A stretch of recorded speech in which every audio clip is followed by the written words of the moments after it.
అందరికీ నమస్తే. డిజిటల్ స్టోరీస్కి స్వాగతం. ఈరోజు మనం వినబోయే కథ పేరు వదిన గారి చెల్లెలు. రచయిత్రి కిరణ్మయి గారు రాశారండి ఈ కథని. ఇంకా కథలోకి వెళ్ళిపోదామా? సుమి మన రాజాకి హైదరాబాద్ ట్రాన్స్ఫర్ అయిందిట, ఉత్తరం రాశాడు. సారథి సంతోషంగా సుమిత్రని పిలిచాడు. ఏది ఉత్తరం, ఇలా ఇవ్వండి. ఎప్పుడొస్తున్నాడట? వంటగదిలో పనిచేసుకుంటున్న సుమిత్ర సంభ్రమంగా వచ్చింది. రేపు వస్తున్నాడు. ఏమోయ్, పెద్ద మీ చెల్లాయి ఉత్తరం రాయగానే వచ్చేసిందని తెగ మురిసిపోతున్నావుగా. మా తమ్ముడు నేను ఉత్తరం రాయకుండానే వచ్చేస్తున్నాడు. ఉత్తరం అందిస్తూ సారథి కవ్విస్తున్నట్లు అన్నాడు. నీకు అలాంటి పక్షపాతం ఏమన్నా ఉందేమో. నాకు సంధ్య వచ్చిందంటే ఎంత సంతోషంగా ఉందో, రాజా వస్తున్నాడన్నా అంత సంతోషమే. సుమిత్ర నవ్వుతూ ఎదురుదెబ్బ తీసింది. సారథి కూడా నవ్వేశాడు. రైలు రావడం లేట్ అని తెలియగానే రాజాకి నీరసం వచ్చేసింది. విసుగ్గా ప్లాట్ఫామ్ మీద పచారులు చేశాడు. మనసు ఎప్పుడో రెక్కలు కట్టుకుని అన్నా వదినల దగ్గర వాలింది. ఉద్యోగం అని దొరకనన్నాళ్ళు తెగ కలవరించాడు. ప్రొబేషనరీ ఆఫీసర్గా చేరినప్పటి నుండి ట్రాన్స్ఫర్ల మీద తిరగడం అయిపోయింది. సంవత్సరం తర్వాత అన్నా వదినల్ని చూడడమే కాదు, ఇంకో 6 నెలలు గ్యారంటీగా వాళ్ళ దగ్గర ఉండబోతున్నాడు. ఈ తలంపుతో మనసు ఆహ్లాదకరమైంది రాజాకి. వెధవరాయిళ్లు ఎప్పుడూ లేటుగానే వస్తాయి. చిరాకు పడ్డాడు. సిగరెట్ వెలిగించుకుంటూ యథాలాపంగా పక్కకు చూపిస్తున్న రాజా ఉలిక్కి పడ్డాడు. దూరంగా ఎవరో ఇద్దరు నిల్చొని మాట్లాడుకుంటున్నారు. అందులో అమ్మాయి మొహం రాజాకి స్పష్టంగా కనిపిస్తుంది. అతడు మాత్రం రాజా వైపు వీపు పెట్టి నిల్చొనిన్నాడు. ఆ అమ్మాయి? అవును, మంజులే, సందేహం లేదు. అనుకోకుండా చూసినందుకు కొంచెం ఆశ్చర్యం అనిపించింది. ఇంతలో రాజాకి అనుమానం వచ్చింది. తనని మంజుల చూసిందా? ఎందుకో తనని చూసే ఉండవచ్చు అనిపించింది రాజాకి. అక్కడ నిల్చోడానికి మనస్కరించలేదు. బుక్స్ కొనుక్కోవడానికి బుక్ స్టాల్ వైపు నడిచాడు. పాపం అప్పట్లో నన్ను చేసుకోవాలని మహా తాపత్రయపడ్డాళ్ళండి. Poor fellow. వాళ్ళకి కొంచెం దూరంగా పక్కగా వెళ్తున్న రాజాకి మాటలు వినిపించి తుళ్ళిపడి తలెత్తాడు. మంజుల నవ్వుతుంది, అతి నిర్లక్ష్యంగా, గర్వంగా. అతడు రాజా కేసి కుతూహలంగా చూశాడు. రాజా దిమ్మరిపోయాడు. అతను దిగ్గున నుంచి తేరుకునే లోపలే పెద్ద శబ్దం చేసుకుంటూ రైలు వచ్చి ఆగింది. జనం హడావిడిగా పరిగెత్తుతున్నారు. ఆ గుంపులో మంజుల అతడు ఎక్కడ కలిసిపోయారో రాజాకి కనిపించలేదు. సీటు వెతుక్కొని కొంచెం విశ్రాంతిగా కూర్చున్న రాజాకి మంజుల మాటలు గుర్తుకొచ్చాయి. చిత్రమైన నవ్వొకటి లీలగా రాజా పెదాల మీద నర్తించింది. మంజుల మారలేదు. అప్పుడెంత గర్వంగా నిర్లక్ష్యంగా ఉండేదో ఇప్పుడు అలానే ఉంది. నిజాన్ని మరుగుపరిచి తను వింటూ ఉండగానే తన గురించి హేళనగా మాట్లాడడానికి ఎంత ధైర్యం! మొదటి నుంచి ఇంతే. రాజా మనసు గతంలోకి జారిపోయింది. ఒరేయ్, కొంచెం జోరు తగ్గించి నడవరా, కబుర్లు చెప్పుకుంటూ సరదాగా వెళ్ళొచ్చు, ముందు విసురుగా వెళ్తున్న మంజులని కవ్విస్తూ అన్నాడు రామకృష్ణ. అప్పటికి రాజా 2 సార్లు చెప్పి చూశాడు. రామకృష్ణ వినలేదు. నెమ్మదిగా తమ దారిన తాము వెళ్లిపోయే ఆడపిల్ల జోలికి వెళ్ళడు. కానీ రోడ్డు మీద వెళ్లే వాళ్ళంతా తననే చూస్తారని, తన గురించే మాట్లాడుకుంటారని అపోహపడి విరుచుకుపడే మంజుల లాంటి వాళ్ళని కవ్వించడం అంటే మహా సరదా రామకృష్ణకి. రాజాకి ఎదురు చూస్తున్న పిడుగు పడనే పడింది. ఎటొచ్చి దారి తప్పి రాజా మీదే పడింది. సిగ్గులేదు ఆడపిల్లల వెంట పడగడానికి? ఈసారి ఇలా చేస్తే కాలు చెప్పు వైపు చూపిస్తూ రామకృష్ణనేమనడానికి ధైర్యం చాలక రాజాని బెదిరించింది. మొదట విస్మయం కలిగిన కోపంతో ఆత్మాభిమానం దెబ్బతిన్నట్లయి ముఖం ఎర్రబడింది రాజాకి. నా కాలికేముందో చూడు, నల్లగా నిగనిగలాడే పాయింటెడ్ షూని చూపిస్తూ అతి నిర్లక్ష్యంగా అన్నాడు రాజా. కదిలి వెళ్లిపోతున్న రాజాను చూస్తూ ఒక్క క్షణం అలాగే నిర్ఘాంతపోయి నిలబడింది మంజుల. అవమానంతో కృంగిపోతూ నిలబడ్డ మంజులను చూసి కొంచెం బాధపడ్డాడు రాజా. తను అలా అనకుండా ఉండాల్సింది. ఎంతైనా ఆడపిల్ల. రాజా అంటే కాలేజీలో ఆడపిల్లలకి మంచి అట్రాక్షన్, గ్లామర్ ఉండేవి. కాలేజీ ఫంక్షన్స్లో అతడి చుట్టూ భ్రమరాల్లా తిరిగే అమ్మాయిలను చూసి అతడంటే చాలా మంది అబ్బాయిలు ఈర్ష్యపడేవారు. అతనంత అందంగా ఆ కాలేజీలో ఎవరూ లేరని కాదు. అతడి మాటల్లో, చేతల్లో చిందులేసే చైతన్యం, చిలిపిగా నవ్వే అందమైన అమాయకత్వం, అన్నిటికీ మించిన అతడి సిగ్ధ స్వభావం, ముఖ్యంగా ఆడపిల్లల పట్ల ప్రత్యక్షంగా కానీ పరోక్షంగా కానీ అతడి మాటల్లో తొంగి చూసే మృదుత్వం అమ్మాయిల హృదయాల్లో హీరో వర్షిప్ పెంచింది. తన చిరునవ్వు కోసం, పలకరింపు కోసం అబ్బాయిలందరూ పడిగాపులు పడతారనే అహంకారంతో మగవాళ్ళందరినీ దులపరించి పారేసే కాలేజీ బ్యూటీ మంజుల ఆత్మవిశ్వాసానికి రాజా ప్రవర్తన దెబ్బతీసినట్లయింది. ఇంతవరకు తన వైపు కన్నెత్తి చూడలేదు. కనీసం పలకరించే ప్రయత్నం కూడా చేయలేదు. ఆడపిల్లల్లో మాట్లాడే బుద్ధావతారమా అనుకుంటే అది కాదు. వనజ, శ్యామల వాళ్ళు పలకరించినప్పుడల్లా ఎంతో చక్కగా మాట్లాడతాడని వాళ్ళు తెగ మెచ్చుకుంటారు. తనే బాగా చదువుతాడని, అందంగా ఉంటాడని గర్వం. ఇతగాడి అంతేమిటో, ఆ బెట్టేమిటో చూడాలి కసిగా పంతం పట్టినట్లే అనుకుంది మంజుల. ఫంక్షన్ అయిపోయేటప్పటికి బాగా చీకటి పడిపోయింది. రోజు తనకి తోడుగా ఉండే తన జూనియర్ శాంతి ఆ రోజు రాలేదు. గేటు దగ్గర నిలబడ్డ రాజాని చూడగానే మంజులకు ఆలోచన తట్టింది. ఇంటి వరకు తోడు రమ్మని అడిగితే అతడితో పరిచయం కలిగించుకోవడానికి ఇదే మంచి ఆదను. నెమ్మదిగా ఆ వైపు వెళ్లబోతున్న మంజులకి రామకృష్ణ రాజా దగ్గరికి వచ్చి ఏదో మాట్లాడడం కనిపించింది. రామకృష్ణని చూడగానే సగం నీరసం వచ్చేసింది మంజులకి. అంత మంచి తెలివైన వాడు చాలా హుందాగా గంభీరంగా ఉండే రాజాకి ఆషామాషిగా అల్లరిగా గడిపే రామకృష్ణకి అంత మంచి స్నేహం ఎలా ఏర్పడిందో. అయినా ఇతడొకడు అస్తమానం రాజాని అంటుపెట్టుకునే ఉంటాడు. కొంచెం చిరాకు అనిపించింది మంజులకి. మంజుల విసురికి తిట్లకి భయపడిన వాడు, తిట్టిన కొద్దీ మరింత కవ్వించేవాడు రామకృష్ణ ఒక్కడే. అందుకే అతడంటే కొంచెం జంకు. సరే, ఒక్క దెబ్బకి ఇద్దరు పని పట్టాలి. చిన్నగా నవ్వుకుంది. ఎక్స్క్యూజ్ మీ, ఏదో చాలా సీరియస్గా మాట్లాడుకుంటున్న రామకృష్ణ రాజా ఉలిక్కి పడ్డారు. ఎదుట నిల్చొని చిరునవ్వులు చిందిస్తున్న మంజులను చూడగానే ఆశ్చర్యంతో మతిపోయినట్లయింది ఇద్దరికి. బాగా చీకటి పడింది, కొంచెం ఇంటి వరకు తోడు వస్తారా? అప్పటికి ఇద్దరూ తేరుకున్నారు. మృదువుగా ఉన్న మంజుల ధోరణి చూడగానే రామకృష్ణకి ఉత్సాహం కలిగించింది. విత్ ప్లెజర్, వెంటనే అంగీకారం తెలిపేశాడు. రాజా ఏం మాట్లాడలేదు. దారిలో మంజులే మాట్లాడింది. మొన్న జరిగిన దానికి ఏమీ అనుకోకండి, క్షమాపణ కోరుతున్నట్లుగా అడిగింది. రాజా కొంచెం తడబడ్డాడు. పర్వాలేదులేండి, నేను కూడా అలా అని ఉండాల్సింది కాదు, చాలా సిన్సియర్గా అన్నాడు. ఈ ధోరణికి మంజులకి చాలా ఎంకరేజింగ్గా అనిపించింది. తర్వాత దారిలో ముగ్గురు చాలా కబుర్లు చెప్పుకున్నారు. రాజా, రామకృష్ణ క్యాంటీన్లో కూర్చొని కాఫీ తాగుతున్నారు. మంజుల శాంతిని ఇంకో ఇద్దరిని వెంట పెట్టుకుని సరాసరి రాజా వాళ్ళ దగ్గరికి వచ్చింది. మొన్న జరిగిన కాలేజ్ డేలో మీ డాన్స్ చాలా బాగుంది.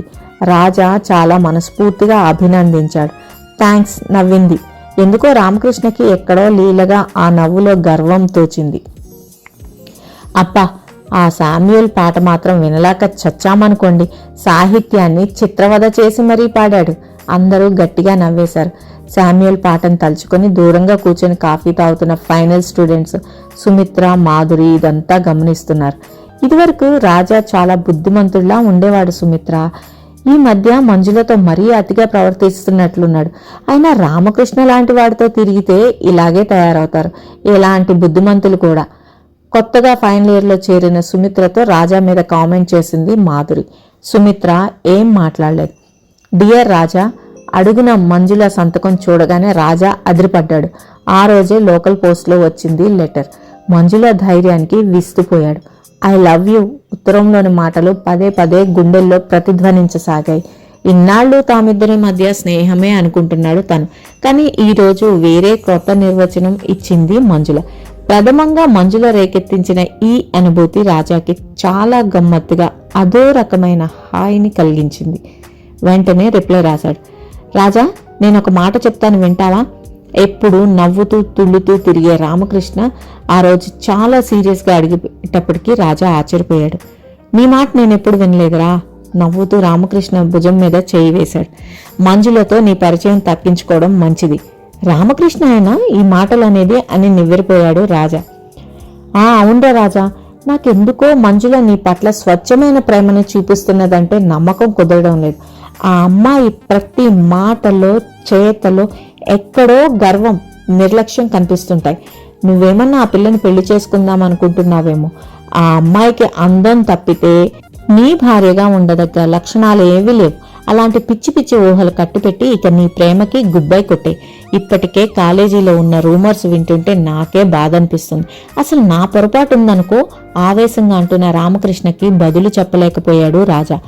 అప్పుడే యవ్వనం రేకెత్తిస్తున్న చిలిపి ఊహల సందడిలో రాజా మంజుల అపురూప సౌందర్యపు మైకంలో పడ్డ మాట వాస్తవం.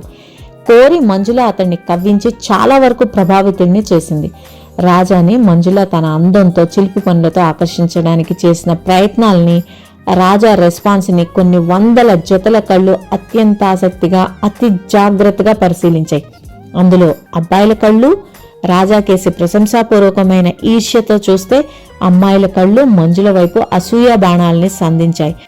అబ్బాయిల్ని అతి తృణప్రాయంగా తీసిపారేసి కాలేజీ బ్యూటీ మంజుల తనంతట తానుగా తన స్నేహం కోరినందుకు రాజా అదో రకమైన గర్వంతో అమాయకత్వంతో పొంగిపోతే, అందరికీ హీరో లాంటి వాడైన రాజాని తన అందంతో బందీ చేయగలిగినందుకు మంజుల మురిసిపోయింది. అదిగోరా మన లవ్ బర్డ్స్ ఏమిటో మాట్లాడుకుంటున్నారు, శివరాం ముకుందంతో హేళనగా అంటున్నాడు. ముకుందం అదేదో పెద్ద జోక్ అన్నట్లు విరగబడి నవ్వాడు. మంజుల విసురుగా వెళ్లిపోయింది. రాజా ముకుందం కేసి తీవ్రంగా చూశాడు. ముకుందం బెదిరిపోయి నవ్వే ఆపేశాడు. రాజా మంజుల బోర్డు మీద పేర్లు చూసి అవాక్కైపోయి నిలబడిపోయాడు రాజా. రామకృష్ణ కళ్ళెర్రబడ్డాయి. ఇదంతా ఆ శివరాం గాడి పనై ఉండాలి. పళ్ళు కురికాడు. బోర్డు తుడిచేసి వచ్చి కూర్చున్న రామకృష్ణను చూసి కిమ్మనలేదు శివరాం. లోపలికి వస్తున్న లెక్చరర్ని చూసి ఏదో అనబోయిన రామకృష్ణ ఊరుకున్నాడు. ఉద్రేకపు వేడి తగ్గి వాస్తవిక పరిస్థితులు చురుక్కుమనడంతో రాజా మంజుల కొంచెం పరిస్థితుల్ని అర్థం చేసుకున్నారు. ఇద్దరు మాట్లాడడం తగ్గించుకున్నారు. ఇద్దరు ఫైనల్లోకి వచ్చారు. మర్నాటి నుండి ప్రిపరేషన్ హాలిడేస్ ఇస్తున్నారు. ఇక మంజులతో చివరిసారిగా మాట్లాడాలి అని అనుకున్నాడు రాజా. మంజుల పెళ్లి ఇంకో 2 ఏళ్లలో జరుగుతుందనే వార్త తీసుకొచ్చాడు రామకృష్ణ. మొదట మనసు దెబ్బతిన్నట్లు అనిపించింది. మంజులని తను చేసుకోవాలనుకున్న ఇంకో 2-3 సంవత్సరాలకి చదువు పూర్తయి ఉద్యోగం దొరికితే కానీ కుదరదు. పోనీ ఇంతవరకు ఇద్దరు పెళ్లి గురించి అనుకోలేదుగా. బహుశా మంజుల కూడా పెద్దగా పట్టించుకోదేమో. తన పెళ్లి విషయం నిజమే అయితే ఆ అమ్మాయి సుఖపడాలనే తను మనస్ఫూర్తిగా కోరుకుంటాడు. తామిద్దరి స్నేహం ఒక మధురానుభూతిగా మిగిలిపోతుంది. ఈ భావనతో రాజా మనసు కొంచెం ఊరట చెందింది. మంజుల ఏదో ఆలోచిస్తూ నడుస్తున్న మంజుల రాజా పిలుపుకి వెనక్కి తిరిగి చూసి ఆగింది. మంజుల పక్కనే నడుస్తూ అడిగాడు రాజా. ఫైనల్ ఎగ్జామ్స్ దగ్గరికి వచ్చేసాయి, బాగా చదువుతున్నావా? ముభావంగా అంది మంజుల. రాజా కొంచెం చకితుడయ్యాడు. కాసేపు ఊరుకొని తనే మళ్ళీ మాట్లాడాడు. ఇన్నాళ్ళు కలిసి స్నేహంగా తిరిగాం, ఇక నుంచి మన దారి వేరు అనుకుంటే ఎందుకో బాధగా దిగులుగా అనిపిస్తుంది.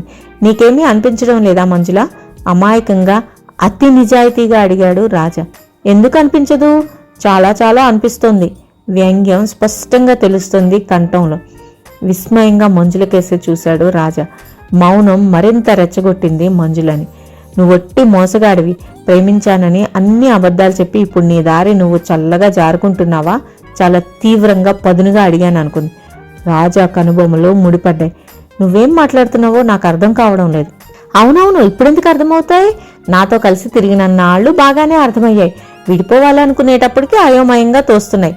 హేళనగా చేస్తున్నట్లుగా మాట్లాడింది. ఈ ధోరణి రాజాకి చిరాకు అనిపించింది. అసహనంగా అన్నాడు. అసలు నువ్వు అనదలుచుకున్నదేంటో సూటిగా చెప్పాయి, అంతేగాని ఈ డొంక తిరుగుడు పద్ధతి నాకు నచ్చదు. ఇంకా ఏం అడగాలి? అమాయకురాలైన ఆడపిల్లతో పరిచయం పెంపొందించుకోవడం తప్పు కాదా? నా మీద వచ్చిన రూమర్స్కి నీ బాధ్యత లేదా? ప్రేమించానని ఉత్తరాలు రాసి ఇప్పుడు పెళ్లి చేసుకోకుండా పారిపోవడం పిరికివాడి లక్షణం కాదా అని అడుగుతున్నాను. బహుశా ఇప్పుడు బాగా అర్థమైంది అనుకుంటాను. తన వాగ్ధాటికి మనసులో తననే అభినందించుకుంది. రోడ్డు మీద జనసంచారం అట్టేలేదు. వీధి దీపాల వెలుగు మందంగా ప్రసరిస్తుంది. నడక ఆపి రాజా ఒక్క క్షణం నిర్ఘాంతపోయి చూశాడు. మరుక్షణంలోనే బిగ్గరగా నవ్వేశాడు. అతి కష్టం మీద నవ్వు ఆపుకుంటూ, వారెవా మంజుల, ఏమన్నావు మళ్ళీ అను. ఆగి ఆగి నవ్వాడు. మంజుల తోక తొక్కిన తాచులా లేచింది. ఏం జీవితాలతో ఆటలాడుకోవడం అంత నవ్వుగా ఉందా? ఇప్పుడు నువ్వు రాసిన ఉత్తరాలు 10 మంది ముందు పెట్టి నవ్వుల పాలు చెయ్యగలను. రాజాకి జీవితంలో మొదటిసారిగా మంజుల మీద అసహ్యం కలిగింది. పిచ్చి పిచ్చిగా మాట్లాడుకో. ఉత్తరాలతో చేయదలుచుకుంటే నేను నిన్ను అల్లరిపెట్టి నీ జీవితాన్ని నరకం చేయగలను. కానీ అలాంటి ఆలోచనలంటేనే పరమ అసహ్యం నాకు. నువ్వు నన్ను రెచ్చగొట్టి నా స్వభావానికి విరుద్ధమైన మాటల్ని అనిపిస్తున్నావు. మొదట ఎవరు కోరి కావాలని పరిచయం చేసుకుంది? ఎవరు ఉత్తరాలు రాసింది? ఇవన్నీ నిజంగా తెలియకే మాట్లాడావా? రూమర్స్ మన ఇద్దరి మీద వచ్చాయి. దానికి ఇద్దరి బాధ్యత ఉంది. నేను ఒప్పుకుంటున్నాను. ఇన్నాళ్ళ మన పరిచయంలో పెళ్లి ప్రసక్తి వచ్చిందా? నువ్వెప్పుడైనా పెళ్లి చేసుకుందాం అని అడిగావా? సరే, నేనిప్పుడు అడుగుతున్నా. నేను BA పాస్ అవగానే ఏదో ఒక ఉద్యోగం కోసం ప్రయత్నిస్తాను. ఉద్యోగం దొరకగానే నిన్ను పెళ్లి చేసుకుంటాను. నువ్వు కోరినవి నేను ఇవ్వలేను గాని నీ మనసు నొప్పించకుండా మసులుకుంటాను. కాదు, ఇప్పుడే చేసుకుందాం అన్నా నేను సిద్ధమే. నీ జీవితంతో నేను ఆటలాడుకున్నానని నా మీద నేరం మోపావు. అందులో నిజం ఎంతున్నా అలాంటి వాడిని కాదు అని నిరూపించడానికే నా ప్రయత్నం. మరేమంటావు? సమాధానం కోసం ఎదురు చూశాడు. మంజుల ఆరోపణలు రాజా మనసుకి పెద్ద ఆఘాతాన్నే కలిగించాయి. సూటిగా అడిగిన ఈ ప్రశ్నకి మంజుల తడబడింది. జవాబు కోసం వెతుక్కుంది. రాజా ఇలా అడుగుతాడు అని తను ఆశించలేదు. ఇప్పుడు రాజాని పెళ్లి చేసుకుంటే తను చాలా అవస్థపడాలి. ఉద్యోగం దొరుకుతుందని నమ్మకం ఏమిటి? దొరికినా చాలని బ్రతుకులు బ్రతకాలి. దీనికన్నా నాన్న చూసిన డాక్టర్ని చేసుకుంటేనే హాయి. ఎలాంటి సమస్యలు పీడించవు. రాజా పట్ల తనకు ప్రేమ లేదా? మొదట పంతంగా అతన్ని ఏడిపించాలని పరిచయం చేసుకుంది. కానీ తనకి తెలియకుండానే అతడి ఆకర్షణలో పడింది. ఈ ఆకర్షణ నుండి విముక్తి పొందాలని వివేకం నచ్చ చెప్తున్నా హృదయం కొంచెం ఘర్షణ పడుతుంది.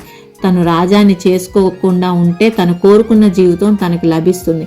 రాజా ఉన్నతికి తను అడ్డురాదు. ఈ ఆలోచనలతో మంజుల మనసు తేలికపడింది. రాజా ఉన్నతి కోసం తన ప్రేమను త్యాగం చేయబోతున్నందుకు గర్వపడింది. పాపం మంజులకు ఒక విషయం తెలియలేదు. మనిషి తన లక్ష్యాన్ని సాధించుకునే ప్రయత్నంలో తనకు తెలియకుండానే తన ఆలోచనల్ని తనకు అనుకూలంగా మలుచుకొని వాటినే అతి ఉదాత్తమైనవిగా ఇతరుల కోసం అన్నట్లుగా భ్రమపడి మురిసిపోతాడని. స్వార్థం ఎప్పుడూ పైమెట్టులోనే ఉంటుంది. ఏం జవాబు చెప్పు రెట్టించి అడిగాడు. రాజా ఆవేశం చూసిన మంజులకు తను అంటే ఈ పళంగా ఉన్నపాటును తీసుకుని వెళ్ళి పెళ్లి చేసుకుంటాడన్నంత భయం కలిగింది. ఏం చెప్పాలో చప్పున తట్టలేదు. తను రాజాని మాత్రం పెళ్లి చేసుకోవడానికి సిద్ధంగా లేదు. అది మంజుల మనసుకి స్పష్టంగా తెలుస్తూనే ఉంది. అలా అని ఓటమిని ఒప్పుకోవడం బాధాకరంగా ఉంది. న్యాయానికి జరిగిన దానిలో తన ప్రమేయమే ఎక్కువ అని తెలిసినా అలా అని ఒప్పుకోవడం మాత్రం అసంభవం అని తేల్చుకుంది. చటుక్కున రాజా దగ్గరికి వచ్చి అతడి చెయ్యిని స్నేహపూర్వకంగా నొక్కుతూ మార్ధవం నిండిన స్వరంతో అంది, పోనీ రాజా, నిన్ను నిందించడం నాకు కష్టంగానే ఉంది. నా స్వార్థం కోసం నిన్ను పెళ్లి చేసుకొని నీ భవిష్యత్తును పాడు చేయడం నాకు ఇష్టం లేదు. నాకింతే ప్రాప్తమని సరిపెట్టుకుంటాను. నీకోసం త్యాగం చేయడం కన్నా కావాల్సిందేముంది? నీకు బాధ కలిగిస్తున్నా ఒక మాట చెప్పాలి. ఇహ నుంచి మనం అపరిచితుల్లా మెలగడమే శ్రేయస్కరం. Good night and good bye. ఇంకో మాట మాట్లాడడానికి రాజాకి అవకాశం ఇవ్వకుండా దూరంగా కనిపిస్తున్న తన ఇంటికేసి వడివడిగా సాగిపోయింది. రాజా నిశ్చేష్టుడై నిలబడ్డాడు. ఒక్క నిమిషం. మరుక్షణం గట్టిగా నవ్వేశాడు. మంజుల మాటలను తలుచుకొని మరీ నవ్వాడు. ఎలక్ట్రికల్ పోల్ దగ్గర ఒక్కడే నిలబడి నవ్వుతున్న రాజాని దారిన పోయే ఒకరిద్దరు వింతగా చూశారు. రాజా అది గమనించి నవ్వాపేశాడు. సిగరెట్ పొగ వదులుతూ అనుకున్నాడు, మంజు, స్టేజ్ మీదే కాదు నిజ జీవితంలో కూడా నువ్వు చాలా బాగా అభినయించగలవు సుమా. అతడి మనసు ఇప్పుడు ఎంతో తేలిగ్గా స్వచ్ఛంగా బరువు తీరినట్లుగా ఉంది. మంజుల అలా అన్నందుకు కానీ శాశ్వతంగా విడిపోయినందుకు కానీ అతడికి ఏమీ బాధ అనిపించడం లేదు. అసలు ఆ విషయం తనకెప్పుడు సంబంధించినదిగానే అనిపించింది. తనలో తనే కొంచెం ఆశ్చర్యపోయాడు. తన మనసు అంత చంచలమైనదా? కాదు. మంజుల ఈ విధంగా ప్రవర్తించకుండా తన ప్రేమని భావాల్ని నిజాయితీగా వెల్లడించి ఉంటే, నిన్ను విడిచిపెట్టడం దుర్భరం అని ఉంటే తను చాలా ఎఫెక్ట్ అయి ఉండేవాడు. ఆ అమ్మాయి కోసం ఏది చేయడానికైనా సిద్ధపడి ఉండేవాడు. కానీ పాపం మంజుల తన కోసం తన ప్రేమని త్యాగం చేసింది. త్యాగం గమ్మత్తుగా అనిపించి నవ్వుకొని వెనక్కి తిరిగి నడక సాగించాడు. ఈ సంఘటనతో రాజాకి తను మానసికంగా ఎంతో ఎదిగిపోయినట్లు, తనకి తెలియని కొన్ని జీవిత సత్యాలు అనుభవంలోకి వచ్చినట్లు అనిపించింది. చివరి పరీక్ష కూడా సంతృప్తికరంగానే రాశాడు. రాజా హాల్ నుండి బయటకు వచ్చేసి కాలేజీ గ్రౌండ్లో చెట్ల కింద నిల్చొని రామకృష్ణ కోసం ఎదురు చూస్తున్నాడు. తనకు క్లాస్ తప్పకుండా వస్తుంది. తర్వాత MA చదవాలి. ఆ పైన ఉద్యోగం. ఇంతేగా జీవితం. ఈ రోజుతో తనకు ఈ కాలేజ్కి రుణం తీరినట్లే అన్నట్లు రామకృష్ణకు ఇవాళ కెమిస్ట్రీ ఎగ్జామ్. వెధవ ఎలా రాశాడో, వాడికి కెమిస్ట్రీకి శత్రుత్వం. చదివే రకమైతేగా పాస్ అవుతాడో లేదో. రామకృష్ణ పరీక్ష ఎలాగో రాశాడా అనే ఆదుర్దాతో రాజా ఎదురు చూడసాగాడు. దూరం నుండి రామకృష్ణ ఒగర్చుకుంటూ రావడం కనిపించింది. పరీక్ష బాగా రాసుంటాడు, లేకపోతే నీరసంగా తల వేళ్లాడేసుకొని ఉండేవాడు. రాజా సంతోషంగా రామకృష్ణకి ఎదురుగా వెళ్తూ, ఏరా, పరీక్ష బాగా రాసావా? నీ వాలకం అవునని చెప్తుందిలే అని కుతూహలంగా చూశాడు. రామకృష్ణ ఆగి చెమట తుడుచుకుంటూ ఆయాసం తీర్చుకోవడానికి ఒక్క క్షణం ఆగాడు. వెదవ పరీక్ష, దాన్ని అలా తగలని తప్పడం గ్యారంటీ అని రాసిస్తాను. రాజా కళ్ళల్లో కోపం, బాధ తొంగి చూసే. నువ్వంత తేలిగ్గా ఎలా తీసుకుంటావో నాకు అర్థం కాదురా. నీ బాధ్యత నువ్వు గుర్తించకపోతే ఎలా? ఇంట్లో ఈ సంగతి తెలిస్తే ఎంత బాధపడతారు? అబ్బబ్బా, చాలేరా నీ బోధలు. నువ్వు చదువు, జీవితంలో ఇంకేం పరమార్థం లేదా? విసుక్కుంటూ అన్న మరుక్షణంలోనే రాజా నొచ్చుకుంటాడేమో అన్న అనుమానం కలిగింది రామకృష్ణకి. అనునయంగా భుజం మీద చేతులు వేస్తూ, ఒరే రాజా, నీలాంటి మిత్రుడున్నంతకాలం నాకేం బెంగలేదురా. నువ్వు బాగా చదువుకొని పైకి వస్తే వాడు నా ప్రాణమిత్రుడు అని అందరితో చెప్పి గర్వపడతాను. నా సంగతి అంటావా? బాధపడకు. నాకేమన్నా కష్టం వస్తే నీ దగ్గరికి వచ్చేస్తాను, సరేనా? ఒరే, ఈ రామకృష్ణ గుండెల్లో రాజాకున్న స్థానం ఇంకెవరికీ లేదురా. భావోద్వేగంతో కొంచెం కంఠం వణికింది. రాజా మనసు ఆర్ధమైంది. నాకు తెలుసురా, అందుకే నువ్వు నా ప్రాణంలో ప్రాణం మనసులోనే అనుకున్నాడు. పైకి మాత్రం గట్టిగా నవ్వేశాడు. కొయ్యరా కొయ్, ఇప్పటికి ఎంతమంది విశాలాక్షులు వనజాక్షులు ఆ గుండెలో ప్రవేశం చేశారో నాకట్రా నువ్వు చెప్పేది. విశాలతో తన పరిచయాన్ని, వనజతో తన ప్రేమాయణాన్ని దృష్టిలో పెట్టుకుని రాజా ఏడ్పిస్తున్నాడని గ్రహించి రామకృష్ణ కూడా నవ్వేశాడు. అవును మంజులా, నువ్వు ఒక హాల్లోనే కదూ కూర్చునేది? తను పరీక్ష బాగా రాసిందా? రాజా నడక ఆపి రామకృష్ణ మొహంలోకి కుతూహలంగా చూస్తూ అడిగాడు. రామకృష్ణ ఒక్కసారి ఎగిరిపడినంత పనిచేశాడు. ఒరే రాజా, నేను అసలు పరిగెత్తుకుంటూ వచ్చింది ఒక న్యూస్ చెప్పాలని. నీ తిట్లు పడేటప్పటికి మర్చిపోయాను. నేను ఒక గంటన్నా మొక్కుబడిగా కూర్చున్నాను గోళ్ళు గిల్లుకుంటూ. మంజుల ఒక అరగంట అంటే అరగంటే కూర్చొని బయటికి వెళ్ళిపోయిందిరా. నన్ను తిడతావు గానీ కెమిస్ట్రీ పేపర్ ఎంత టఫ్గా ఉందో తెలుసా? సమర్థించుకున్నట్లుగా అన్నాడు. రాజాకి నవ్వు వచ్చింది. నువ్వు చెప్పదలుచుకున్న న్యూస్ ఇదేనా? కాదా? పూర్తిగా వినవేంటి? నేను శివరాం ఒకేసారి బయటకు వచ్చేసాం. వాడితో కాసేపు మాట్లాడి క్యాంటీన్లో కాఫీ తాగుదామని వెళ్ళాను. కాఫీ తాగి నువ్వు వచ్చేస్తూ ఉంటావు, నీ దగ్గరికి వద్దామని అనుకుంటున్నాను. కెమిస్ట్రీ ల్యాబ్ దగ్గర మంజుల సెకండ్ ఇయర్ శాంతి లేదు, ఆ పిల్లతో మాట్లాడుతుంది. పరీక్ష బాగా రాయలేదా అని అడుగుదామనుకుని అటు వెళ్ళాను. వాళ్ళిద్దరూ నేను రావడం చూడలేదనుకో. రాజా, మంజుల శాంతితో ఏమంటుందో తెలుసా? నువ్వు ఒట్టి మోసగాడివట, అమాయకులైన ఆడపిల్లల్ని వల్ల వేసుకొని ఆడిస్తావట, తేనె పూసిన కత్తివట. నీ అందాలతో మాటలతో తనని లోబర్చుకొని పెళ్లి చేసుకుంటానని నమ్మించి ఇప్పుడు దాటుకుంటున్నావట. అబ్బబ్బా, ఇంకెన్ని మాటలందో. పైగా బుద్ధి లేకుండా ఏడుస్తుంది శాంతి ముందు. నాకు ఒళ్ళు మండి నిజం దాస్తావెందుకని అడిగేద్దాం అనుకుంటున్నాను. ఇంతలో ఇద్దరూ నన్ను చూసి పురుగును చూసి దొల్పరించుకుని పోయినట్లు అక్కడి నుంచి తప్పుకున్నారు. కసిగా బాధగా అన్నాడు. రాజా వెంటనే ఏం మాట్లాడలేకపోయాడు. మంజుల ఎందుకింత అన్యాయమైన ప్రచారం చేస్తుంది? ఇతరుల సానుభూతి కోసం తనని కించపరుస్తుందా? మంజుల బాహ్య సౌందర్యానికి మురిసిపోయాడు, కానీ ఈ రోజున మంజులకి కనీసపు సంస్కారం కూడా లేదని తెలిసింది. వ్యధతో రాజా మనసు అల్లకల్లోలమైంది. రాజా ముఖంలో ప్రతిబింబించిన భావాలను గమనించి రామకృష్ణ మనస్సు చివుక్కుమంది. ఆ క్షణంలో మంజుల కనిపిస్తే లాక్కొచ్చి క్షమాపణ చెప్పించాలన్నంత పిచ్చి కోపం వచ్చింది.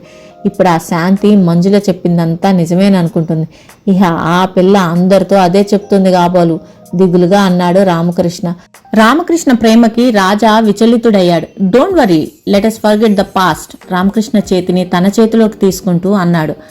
ట్రైన్ కుదుపుకి ఈ లోకంలోకి వచ్చాడు రాజా. ఏదో స్టేషన్లో ఆగింది రైలు.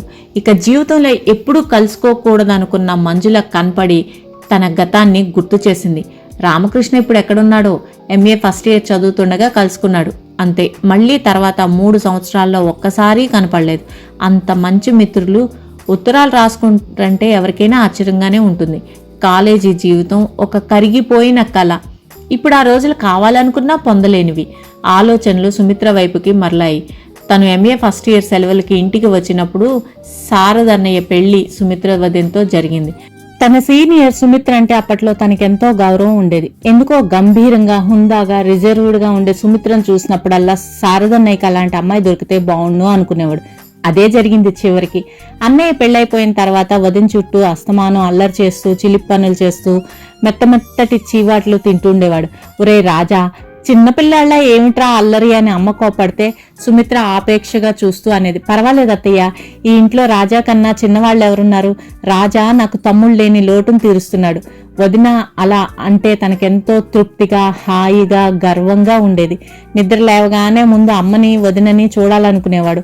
ఆ సమయంలో అమ్మ పూజా మందిరంలో ఉండేది. అందుకని గట్టిగా కళ్ళు మూసుకొని వదినా అని అరిచేవాడు. ఏం కొంప మునిగిందో అని సుమిత్ర మొదట్లో చేస్తున్న పని వదిలేసి అదరాబదరా వచ్చేది. ఎదురుగా నిల్చున్నారా అని అడిగి అప్పుడు కళ్ళు తెరిచి వదిన మొహంలోకి చూసి తృప్తిగా, వదిన గారు ఇహ మీరెళ్ళొచ్చు అని పర్మిషన్ ఇచ్చేవాడు. అసలు సంగతి అప్పుడు అర్థమై నవ్వుకుంటూ వెళ్లిపోయేది సుమిత్ర. తర్వాత మరిది కోరిక ప్రకారం తనే రోజు అక్కడ రాజా ఉన్నన్నాళ్ళు నిద్రలేపేది. వదిన గారు అని అనడం రాజాకి కష్టంగానూ, సుమిత్రకి వినడానికి అయిష్టంగానూ అనిపించి ఇద్దరూ ఒకరోజు అగ్రిమెంట్కి వచ్చేశారు. అప్పటి నుండి రాజా వదిన నువ్వు అని పిలిచేవాడు. వదిన తలదువ్వా, వదిన అన్నం పెట్టు, అబ్బబ్బా నా పుస్తకం కనపడటం లేదు వదిన. పిలిచినవాడు పిలిచినట్లే ఉండి తెగ వేధించేవాడు. అమ్మ మందలింపుల్ని కూడా పెడచెవున పెట్టి. సుమిత్ర ఎంతో ఓర్పుగా, ఓర్పుని మించిన ప్రేమతో అన్నీ అమర్చి రాజాకిష్టమైనట్లే చేసేది. సారథి పరిహాసంగా అనేవాడు, దేవి గారికి ముద్దుల మరిది పనుల్లో తీరికే లేకుండా పోతుంది అని. ఈ తలుపులు రాజాకి ఆహ్లాదంగా కనిపించాయి. వదిన దగ్గరికి వెళ్తున్నాడుగా, బాగా కవ్వించి వాదనలు పెట్టుకోవచ్చు. టైం చూసుకున్నాడు. అబ్బా ఇంకా హైదరాబాద్ ఎప్పుడు చేరేది? కొంచెం చిరాగ్గా పైకే అనేశాడు. ఎదుటనున్న ముసలాయన రాజా అజ్ఞానానికి జాలిపడుతూ, అప్పుడేనా బాబు, ఏది ఇంకా తెల్లారందే? రాజాకి తెలియదనుకుని సమాధానం ఇచ్చాడు. రాజా నోరెత్తలేదు. వదినా వదినా సుడిగాల్లా లోపలికి దూసుకుంటూ వచ్చాడు రాజా. పళ్ళెంలో ఉన్న జాజి మొగ్గల్ని దీక్షగా మాలకడుతున్న సంధ్య అదిరిపడి తలెత్తింది. కిటికీలో నుంచి ప్రసరిస్తున్న సంధ్యాకాంతి సంధ్య చెక్కిళ్ల మీద వింత కాంతితో మెరుస్తుంది. సంధ్య నుదురు మీద అల్లిబిల్లిగా ఆడే ముంగుర్లను చూస్తూ, ఎవరి సంధ్యాసుందరి స్వాగతంగా అనుకున్నాడు. రాజా పిలుపు వినబడగానే జడ అల్లుకుంటున్న సుమిత్ర సంభ్రమంగా వచ్చింది. వదినా, బొంబాయి నుండి రెక్కలు కట్టుకొని మీ దగ్గరికి వచ్చేసాను. ఇహ మీరు పొమ్మన్నా 6 నెలల వరకు పోను. ఈ 6 నెలలు నా భారమంతా మీదే. ముందుగానే అప్పగింతలు పెడుతూ వదిన గారు తనకు చేయాల్సిన పరిచర్యల్ని ముచ్చటగా గుర్తు చేశాడు. మరిది భావాన్ని గ్రహించి సుమిత్ర నవ్వేసింది. వయసు పెరుగుతున్న కొద్దీ నీలో చిలిపితనం ఎక్కువవుతుంది రాజా, అల్లరి ఎక్కువవుతుంది. ముందు లోపలికి పద, కాఫీ తాగి స్నానం చేద్దు గాని. సుమిత్ర వంటగదిలోకి దారి తీసింది. 2 సూట్ కేసులు గోడ పక్కగా పెట్టాడు. చెక్కిట చేయి చేర్చి బొమ్మలా కుర్చీ కానుకొని నిలబడ్డ సంధ్య వైపోసారి చూశాడు. రాజా చూపును తప్పించుకుంటూ మాల చేతిలోకి తీసుకుంది సంధ్య. ఈ అమ్మాయి ఎవరు? వదిన పరిచయం చేయడం మర్చిపోయినట్లుంది అనుకున్నాడు. రాజా లోపలికి వెళ్లగానే అటువైపు ఓ క్షణం చూసి దీర్ఘంగా నిట్టూర్చింది సంధ్య. ఇతడైనా సుమిత్రక్క ముద్దుల మరిది? అతడి కళ్ళు తన కళ్ళు కలుసుకోగానే తన గుండె చల్లుమన్నట్లుంది. ఎందుకు? అతడి నీడ కూడా తన మీద పడితే భరించలేదు అని అనుకుంటున్న తను అతడి చూపులకే కరిగిపోతున్నదే. జవాబు వెతుక్కోవడానికి ఆరాటపడింది సంధ్య మనసు. సంధ్య, కొంచెం కాఫీ కప్పులు తెచ్చిపెట్టమ్మా. సుమిత్ర పిలుపుకి ఉలిక్కిపడి తన ఆలోచనలు కట్టిపెట్టి లోపలికి నడిచింది. కాఫీ కప్పులో పోస్తూ అంది సుమిత్ర, తను మా పిన్ని కూతురు సంధ్య. ఇదివరకు 2-3 సార్లు చెప్పాను, గుర్తుందా? రాజా గుర్తుందని తలాడించాడు. అబ్బా పెద్ద, తన గురించి చెప్పడానికి ఏముందో, ఏం చెప్పుంటుంది మహానుభావుడికి? సంధ్య మనసులో కుతూహలం కెరటంలా లేచిపడింది. తన అనేటప్పటికీ ప్రతి వాళ్ళకి ఎంత ఆసక్తిగా అనిపిస్తుంది. ఇద్దరికి చెరో కప్పు అందిస్తూ, మా సంధ్య BSc ఫస్ట్ క్లాస్లో పాస్ అయింది రాజా. ఎంత చక్కగా కబుర్లు చెప్తుందో. వినే వాళ్ళకు ఓపుకుండాలే గాని నీలాగే అల్లరి ఎక్కువ. సుమిత్ర మాటలకి సంధ్య మొహం సిగ్గుతో ఎర్రబడి తల మరింత కిందికి వాలిపోవడం రాజా గమనించాడు. మొదటి చూపులోనే సౌజన్యం, ముగ్ధత్వం మూర్తీభవించినట్లున్న సంధ్య రాజా మనసులో ముద్ర వేసింది. సంధ్యకేసి ప్రశంసాపూర్వకంగా చూస్తూ అన్నాడు, మరి ఫర్దర్ స్టడీస్కి వెళ్ళలేదే? చదివింది చాలు బాబు, అసలే కొంచెం బలం తక్కువ, మరీ సున్నితం, ఇంట్లో కూర్చొని రెస్ట్ తీసుకో బట్టి ఈ మాత్రం ఉంది. సంధ్య వైపు చూసిన సుమిత్ర నేత్రాల నుండి వాత్సల్యం వర్షించింది. తెల్లటి ఛాయలో సన్నగా పొడవుగా అతి సుకుమారంగా ఉన్న సంధ్యను చూస్తూ నిజమే అనుకున్నాడు రాజా. సుమిత్ర మాటలు, రాజా చూపులు సంధ్యకి ఇబ్బందిగా అనిపించాయి. వదిన పెళ్లికి మీరు రాలేదనుకుంటాను. మొదటిసారిగా సంధ్యను ఉద్దేశించి మాట్లాడాడు. సంధ్య తడబడింది. పరీక్షలు జరుగుతున్నాయి అప్పుడు నెమ్మదిగా గొణిగింది. సంధ్యకి అక్కడ వాతావరణం ఉక్కిరి బుక్కిరిగా అనిపించి ఎప్పుడెప్పుడు అక్కడి నుంచి పోదామా అని ఆరాటపడసాగింది. స్టవ్ మీద అన్నం వారుస్తున్న సుమిత్ర గేటు చొప్పుడవడంతో, బావగారు వచ్చినట్లున్నారు చూడు సంధ్య అంది. సంధ్య ఒక్క ఉదుటున ముందు గదిలోకి వెళ్ళింది. అప్పుడు కానీ ప్రాణం కొంచెం తెరిపిన పడినట్లు అనిపించలేదు. రాజా ఆశ్చర్యంగా సంధ్య వెళ్లిన వైపు చూశాడు. సంధ్య ఎందుకో అనీజీగా ఫీల్ అవుతుంది. కొత్త వాళ్ళ దగ్గర అమ్మాయికి అలా అనిపిస్తుందేమో, కానీ వదిన ఇదివరకోసారి సంధ్యకి కొత్త పాత తేడా లేదని, అందరితో చాలా సోషల్గా ఉంటుందని చెప్పినట్లు గుర్తు. మరి అలాంటి అమ్మాయి తన మాటలకి సరిగ్గా రెస్పాన్స్ కూడా ఇవ్వలేదే? పెద్ద ప్రశ్నార్థకం తేలికొండిలా రాజా బుర్రలో నిలబడింది. రాజా వచ్చాడా? ఆదుర్దాగా అడుగుతున్న సారథి స్వరం వినిపించడంతో టవల్ భుజాన్ని వేసుకుంటూ ముందు గదిలోకి వెళ్ళాడు రాజా. రాజా, సంవత్సరం తర్వాత తమ్ముణ్ణి చూసిన ఆనందాతిశయంతో సారథి ఆలింగనం చేసుకున్నాడు. సారథి ఎప్పుడు అంత త్వరగా బయటపడదు. తన ఎమోషన్స్ని తన కంట్రోల్లోనే ఉంచుకుంటాడు. కానీ సంవత్సరం తర్వాత చూసేటప్పటికి తన ప్రేమను దాచుకోలేకపోయాడు. అన్నయ్య అనురాగ మాధుర్యాన్ని నింపుకొని తనివి చెందిన రాజా మనసు పొంగిపోయింది. తనెంత అదృష్టవంతుడు!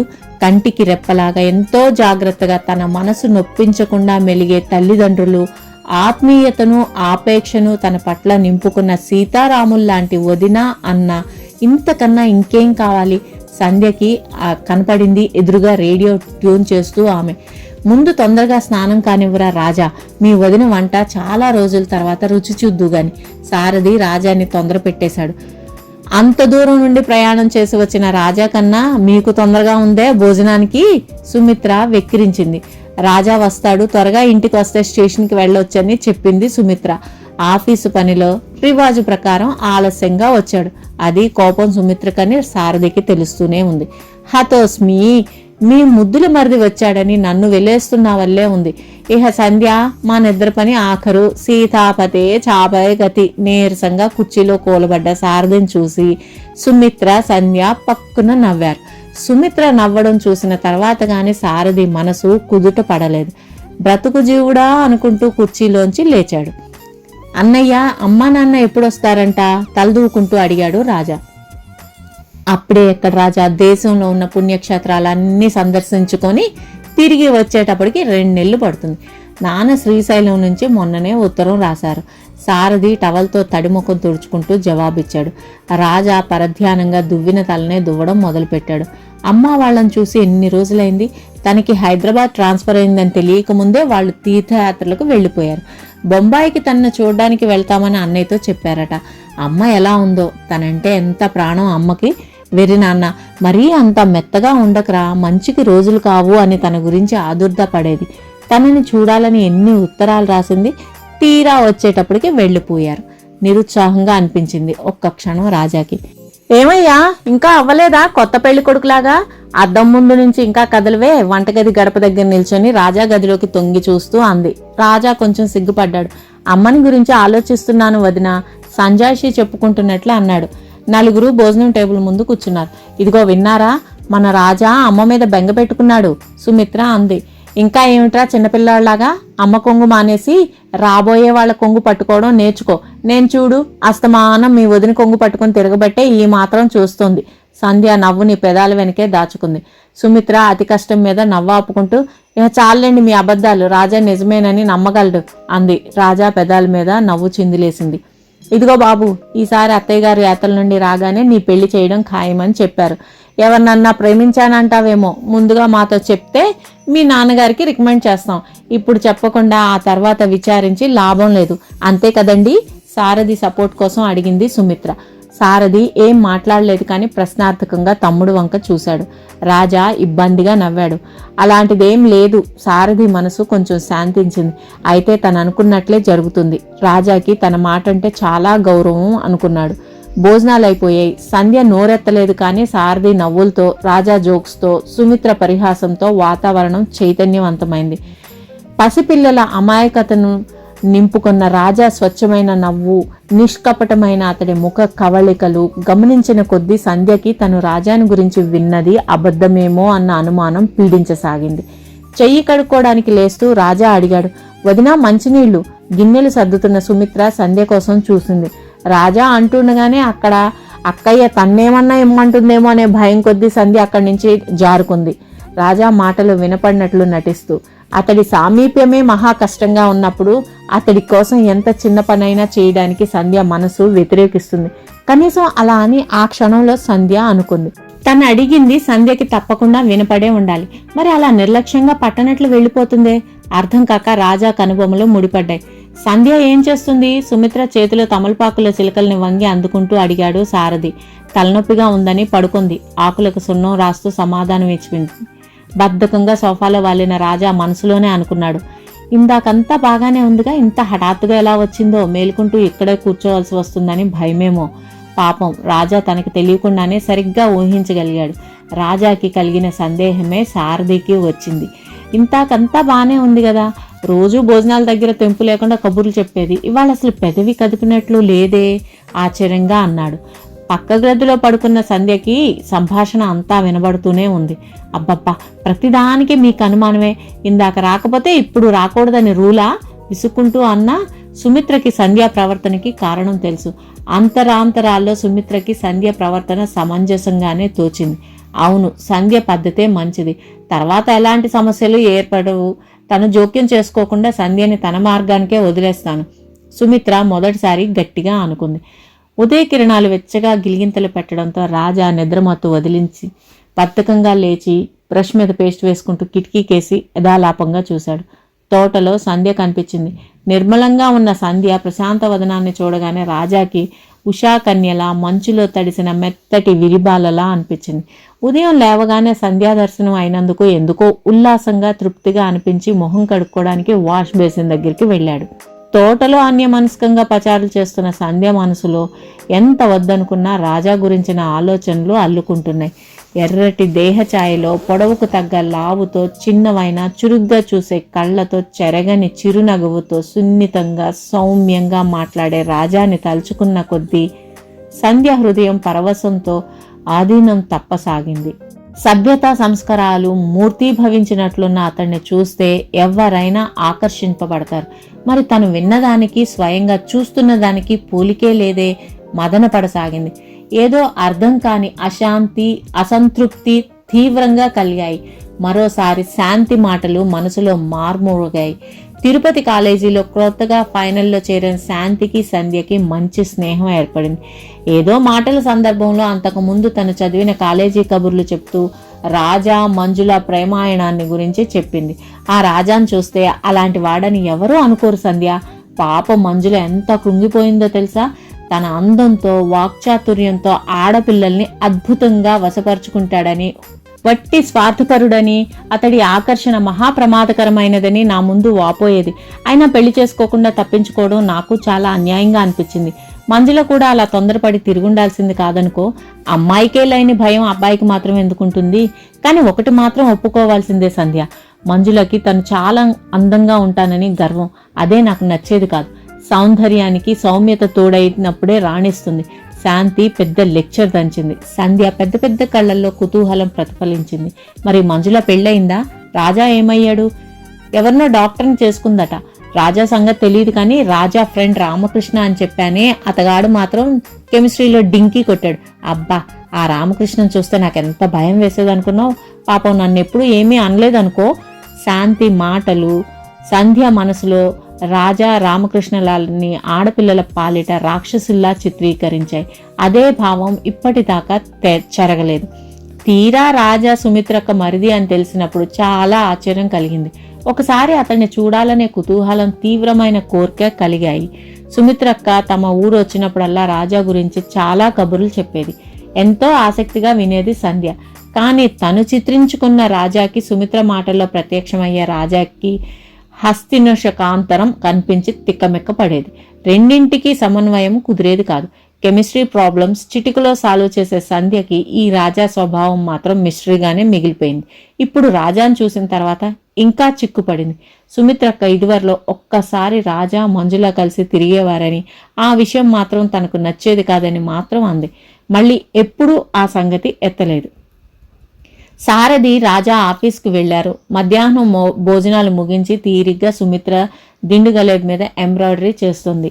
సంధ్యకేం తోచలేదు. నెమ్మదిగా సుమిత్ర దగ్గరకు చేరి తన కాలేజీ కబుర్లు చెప్పమని వేధించింది. అసలు బాధ రాజా గురించి ఏమన్నా కొత్త విషయాలు తెలుస్తాయని. సుమిత్ర కబుర్లు చెప్తూ మధ్యలో రాజా విషయం వచ్చి యథాలాపంగా అన్నట్లు అంది. రాజా సౌందర్యాన్ని ఆరాధిస్తాడు.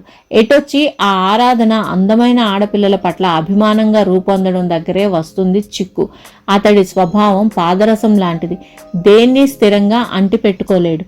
చైతన్య స్రవంతిలా గలగలా పారే అతడి ఆకర్షణ వాహినికి ఎదురు నిలబడి తలుచుకున్న వారు అందులో కొట్టుకుపోవాల్సిందో కానీ నిరోధించలేరు. తమాషా ఏంటంటే అతన్ని మాత్రం ఎవరి ఆకర్షణ ఎక్కువ కాలం బంధించలేదు.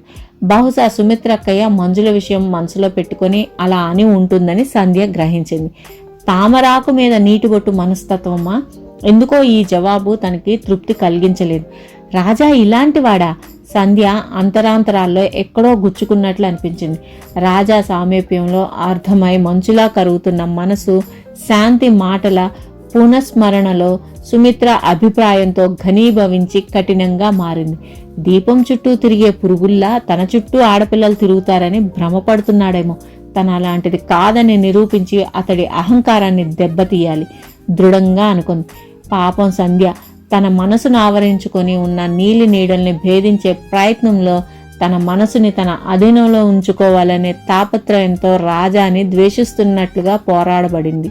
నిజం కాకూడదని మనసు బలంగా కోరుతున్నప్పుడు అదే పచ్చి నిజంగా రుజువయ్యేటప్పటికీ ఆ అఘాతానికి తట్టుకోలేక మనుషులందరూ అలానే ప్రవర్తిస్తారేమో. హలో రాజా! ఎవరో అమాంతంగా పేవ్మెంట్ మీద తన్ని కౌలించుకున్నంత పనిచేసేసరికి రాజా ఉక్కిరి బిక్కిరయ్యాడు. రామకృష్ణ ఎదురుగా నిల్చొని నవ్వుతున్నాడు. రాజాకి ఆశ్చర్యంతో ఆనందాతిశయంతో నోట్లోంచి చప్పున మాట ఊడిపడలేదు. ఏరా, ఆఫీసర్ అయ్యేటప్పటికి ఈ గుమస్తాగాడు నీ కంటికి ఆనట్లేదా? దబాయించాడు కోపం నటిస్తూ. రామకృష్ణ! చప్పున భుజం మీద చేతులేస్తూ రాజా ఎదురుగా ఉన్న తాజ్ హోటల్లోకి లాక్కుపోయాడు, రామకృష్ణకి ఇంకో మాట మాట్లాడే అవకాశం ఇవ్వకుండా. ఓ, ఇప్పుడు చెప్పు, ఇన్నాళ్ళు ఏం చేస్తున్నావు? ఇప్పుడు ఎక్కడ ఉద్యోగం? పెసరట్టు తింటూ అడిగాడు రాజా. కెమిస్ట్రీ పరీక్షల్లో 3 సార్లు డింకీ కొట్టాను, కాలేజీకి గుడ్ బై కొట్టాను, ఇప్పుడు ఆంధ్ర బ్యాంక్ లో క్లార్క్ గా ఉద్యోగం చేస్తున్నాను. సీరియస్ గా ఆఫీసర్ ఉద్యోగం చేస్తున్నంత టీవీగాను అంటూ. ఇప్పుడు 2 పిల్లలు, భార్య రత్నం SSLC తప్పింది. ఓరగా రాజాను చూస్తూ అన్నాడు. చివరి మాటలకి మొదట రాజా తుళ్ళిపడి రామకృష్ణ కేసు చూశాడు. మహా గంభీరంగా ఉంది. గట్టిగా నవ్వేసి భుజం మీద చరుస్తూ, రాస్కెల్, నాకు తెలియకుండానే పెళ్లి చేసుకున్నంటే పట్టుకు తన్నను అన్నాడు. రామకృష్ణ కూడా నవ్వేశాడు. ఇద్దరు బస్టాప్ వైపు నడుస్తున్నారు. పెళ్లి గిళ్ళి ఏం లేదా? రాజా నవ్వుతూ అడిగాడు. ముందు ప్రేమాగేమా పూర్తి చేయనియ్యి, సిగరెట్ వెలిగిస్తూ జవాబిచ్చాడు. ఏమిటి కదా? రాజా కళ్ళెగరేశాడు. రామకృష్ణ స్వరం గంభీరంగా అదో రకమైన మార్ధవాన్ని నింపుకుంటూ పలికింది. తెగిన గాలిపటంలా ఎటు పడితే అటు తిరిగే నన్ను ఒక క్రమ పద్ధతిలో మనిషిగా తీర్చింది పరిమళ. తను మా ఆఫీసులో నా కలీగ్. ప్రేమకి పవిత్రమైన నిర్వచనాన్ని ఇచ్చిందిరా తను. పరిమళ నామస్మరణతో రామకృష్ణ ముఖం ప్రకాశవంతమైంది. రాజా విస్మయంగా చూశాడు. ఎంత మారిపోయాడు రామకృష్ణ!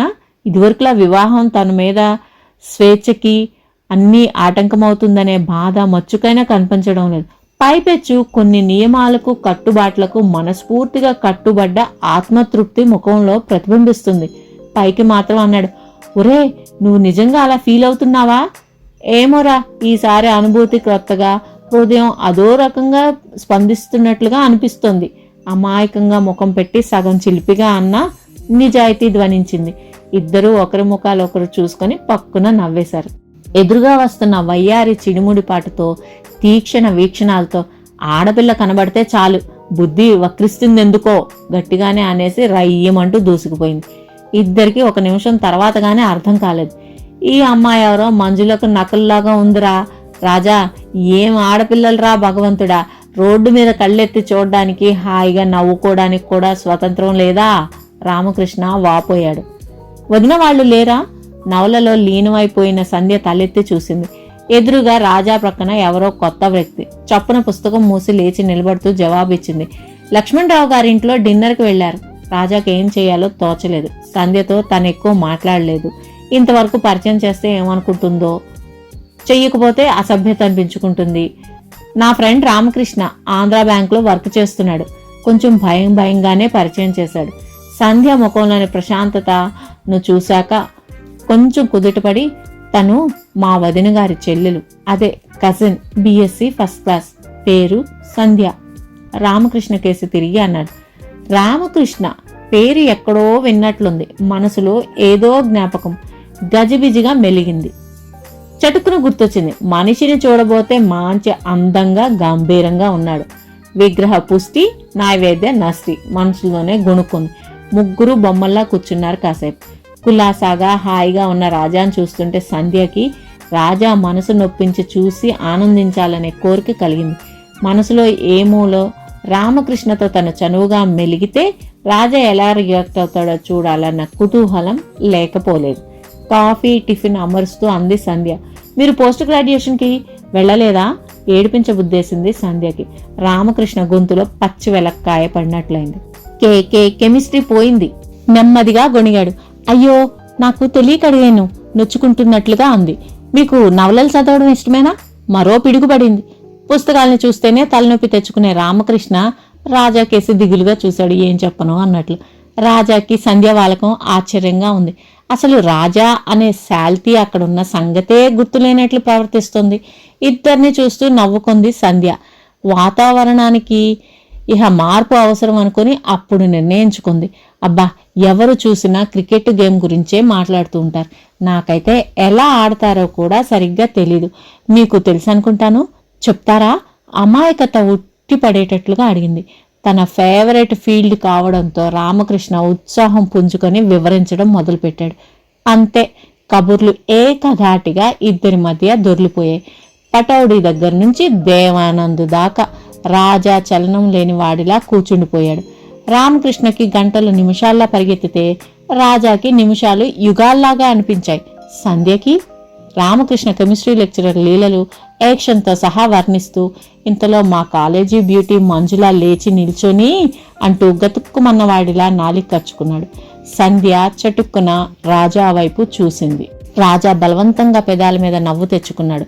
ఒక్క క్షణం మంజుల ప్రసక్తితో ఆ చిరునవ్వున్న చాటున మాలిన్యపు ఛాయలు రాజా వదనంలో తారాడటం సంధ్య గమనించకపోలేదు. మనసు చివుక్కుమనిపించింది. ఆ పరిస్థితిని ఎలా ఎదుర్కోవాలో తెలియక చింతించసాగింది. ఇంతలో సారథి, సుమిత్ర లోపలికి రావడంతో ముగ్గురు రక్షించబడ్డారు. రామకృష్ణ బ్రతికిపోయాననుకున్నాడు. ఆ రాత్రి సంధ్యకి సరిగ్గా నిద్ర పట్టలేదు. వెలవెలపోతున్న రాజా మొహం పదే కళ్లల్లో మెదిలిన వ్యధ చెందింది. అతడి తలపుల్లో మనసు ఆర్ధమైంది. కానీ ఓ పక్క మంజుల మనసులో ముల్లులా మెదులుతూ మెత్తపడుతున్న మనసుని గదమాయిస్తుంది. సుమి మంచి స్పై పిక్చర్ ఆడుతుందట. బెనర్జీ ఫోన్ చేసి చెప్పాడు. వాడి మిసెస్ కూడా వస్తున్నారట. చప్పున తయారవ్వాలి. టైం ఎక్కువ లేదు. లోపలికి వస్తూనే హడావుడి పెట్టేశాడు సారథి. రాజా ఇంకా రాలేదా? కోటు సుమిత్ర చేతికి అందిస్తూ ప్రశ్నార్థకంగా చూశాడు. ఇందాకే వచ్చాడు. తను రామకృష్ణ పిక్చర్ ప్రోగ్రాం వేసుకున్నారంట. వచ్చేటప్పటికి చాలా ఆలస్యం అవుతుందేమో, ఎదురు చూడొద్దని చెప్పి వెళ్ళాడు. కోటు హ్యాంగర్కి తగిలిస్తూ అంది. ఆహా, సంధ్య ఏది? ఓ మరదల పిల్ల, ఎక్కడున్నావు? అద్దం ముందు గంటల తరబడి కూర్చుంటే మనం అందుకునేది సెకండ్ షోకే. తొందరగా తయారైతే రక్షించిన దానివి అవుతావు గట్టిగా అన్నాడు సారథి. తన గదిలో రాధాకృష్ణుల చిత్రాన్ని ఇండియన్ ఇంకుతో దిద్దుతున్న సంధ్య విసురుగా వచ్చి ఉక్రోషంగా అంది. ఇదిగోండి బావగారు, మీరు చేసే పనులు చేస్తూ నన్నంటే ఊరుకోను. బయటికి వెళ్ళినప్పుడల్లా సుమి షర్టు కొంచెం మరకైనట్లుందే, అబ్బా ఈ క్రాఫ్ సరిగ్గా కుదరట్లేదు, కొంచెం దువ్వి పెడదు, ముఖం మీద పౌడర్ కనిపిస్తుందా, సరిగ్గా చూడు అని అక్కయ్య ప్రాణం తీసి అనుకున్న దానికి అరగంట ఆలస్యం చేస్తారు. పైగా నన్నంటారే, గుక్క తిప్పుకోకుండా అనేసింది. అమ్మా తల్లి సంధ్యాదేవి, శాంతించు. ఇంతకీ తమరు దయచేస్తున్నట్లేనా? చేతులు జోడించాడు. సంధ్య కొంచెం తగ్గింది. నాకు వాళ్ళు రావాలని లేదు, బొమ్మ పూర్తి చెయ్యాలి నసుగుతూ అంది. చీర కట్టుకుని అప్పుడే అక్కడికి వచ్చిన సుమిత్రకి కోపం వచ్చింది. ఇంట్లో ఒక్కదాని ఎలా ఉంటావు? సర్లే, నేను మానేస్తాను. సంధ్య చప్పున సుమిత్ర దగ్గరికి వచ్చి మెడ చుట్టూ చేతులు వేసి ముద్దుగా అంది. పక్కన రాణి వాళ్ళు ఉన్నారుగా, భయం అనిపిస్తే తోడు తెచ్చుకుంటాలే. అసలు బావగారికి తీరిక దొరకడమే తక్కువ. అలాంటిది ఎప్పుడో ఒకసారి తీసుకెళ్లేదానికి మానేస్తానంటావేమిటి? నాకు బయటికి వెళ్ళాలని లేదక్క, ప్లీజ్ బ్రతిమలాడుతున్నట్లుగా అంది. సుమిత్ర మెత్తబడింది. ఇద్దరూ వెళ్లిపోయిన తర్వాత సంధ్య కాసేపు తోటలో తిరిగింది. ఇంట్లో ఉన్నది తను ఒక్కతే అన్న భావన రాగానే ఏవేవో ఊహలు అల్లరి చేశాయి సంధ్యలో. మనసులోని మమతల మల్లెలని మాలలుగా కట్టే ఈ ఏకాంతంలో ఎంతటి మాధుర్యం ఉంది. భోజనం పూర్తి చేసి పడక కుర్చీలో వాలుతూ గడియారం వంక చూసింది. 8 దాటింది. అక్కయ్య వాళ్ళు వచ్చేటప్పటికి ఇంకో 2 గంటలు పడుతుంది. రాజా ఎప్పుడొస్తాడో కళ్ళు మూసుకుంది. ఊహల్లో స్వేచ్ఛగా విహరిస్తున్న సంధ్య మనసు తలుపు చప్పుడవడంతో వాస్తవంలోకి దిగింది. పరధ్యానంగా తల వంచుకొని లోపలికి వస్తున్న రాజాని అలాగే కళ్ళప్ప చెప్పి చూడసాగింది. రామకృష్ణ రూమ్కి తాళం వేసింది. ఎదురుగా ఉన్న కిళ్ళీకుట్టతను తన రూమ్ దగ్గర నిలబడ్డం చూసి పిలిచి చెప్పాడు. ఎవరో అమ్మాయి వస్తే ఇద్దరూ కలిసి వెళ్లారంట. బహుశా పరిమళ వచ్చి ఉంటుంది. ఆలోచనల్లో మునిగిపోయిన రాజా మొదట సంధ్యను గమనించలేదు. కుర్చీలో అలసటగా వాలబోతున్న వాడల్లా సంధ్యను చూసి తుళ్ళిపడ్డాడు. ఏ వ్యక్తి ఊహల్లో మునిగి పరిసరాలను విస్మరించిందో ఆ వ్యక్తి అనుకోకుండా ఎదురుగా ప్రత్యక్షమయ్యేటప్పటికి సంధ్య పట్టుబడిన దొంగలా అనుభూతి చెందింది. ముఖంలోని భావాల్ని దాచుకోవడానికి అన్నట్లుగా చటుక్కున లేచి కిటికీ దగ్గర నిల్చొని బయటికి దీక్షగా చూడసాగింది. రాజా మొహంలో కనిపిస్తున్న అలసటని చిరాకుని సంధ్య కళ్ళు పట్టేశాయి. అన్నయ్య వాళ్ళేరి? రాజ్య ఆశ్చర్యంగా అడిగాడు. సినిమాకి వెళ్లారు, తల తిప్పకుండానే సమాధానం ఇచ్చింది. మరి నువ్వెందుకు వెళ్ళలేదు? నాలిక చివరిదాకా వచ్చిన ప్రశ్నని బలవంతంగా వెనక్కి తోసేశాడు. సంధ్య వాలకం చూస్తుంటే ఇహ నీ దారి నువ్వు దయచేయి బాబు అన్నట్లుంది. సంధ్య నిర్లక్ష్యం చురుక్కుమనిపిస్తుంది. వచ్చినప్పటి నుంచి చూస్తూనే ఉన్నాడు. తనని చూస్తేనే మొహం మీద కట్టినట్లు అక్కడి నుంచి లేచి వెళ్ళిపోతుంది. సమయానికి వదిన కనబడకపోతే సంధ్యని అడగబోతే ముందే పసికట్టిన దానిలో అక్కడి నుంచి జారుకుంటుంది. ఒకవేళ అడిగినా మహా కష్టంగా ముఖం పెట్టి బలవంతం మీద అన్నట్లు చేస్తుంది. ఒక్క భోజనాల సమయంలో తప్పిస్తే తన ఇంట్లో ఉన్నప్పుడు ఆ ఛాయలకే రాదు. కానీ తనకెందుకో ఎంత ప్రయత్నించినా సంధ్య మీద కోపం రావడం లేదు. పైగా అభిమానమే పెరుగుతుంది. తన ప్రవర్తనలో ఏం లోపం ఉందని ఆ అమ్మాయి అలా దులపరించుకుంటుంది?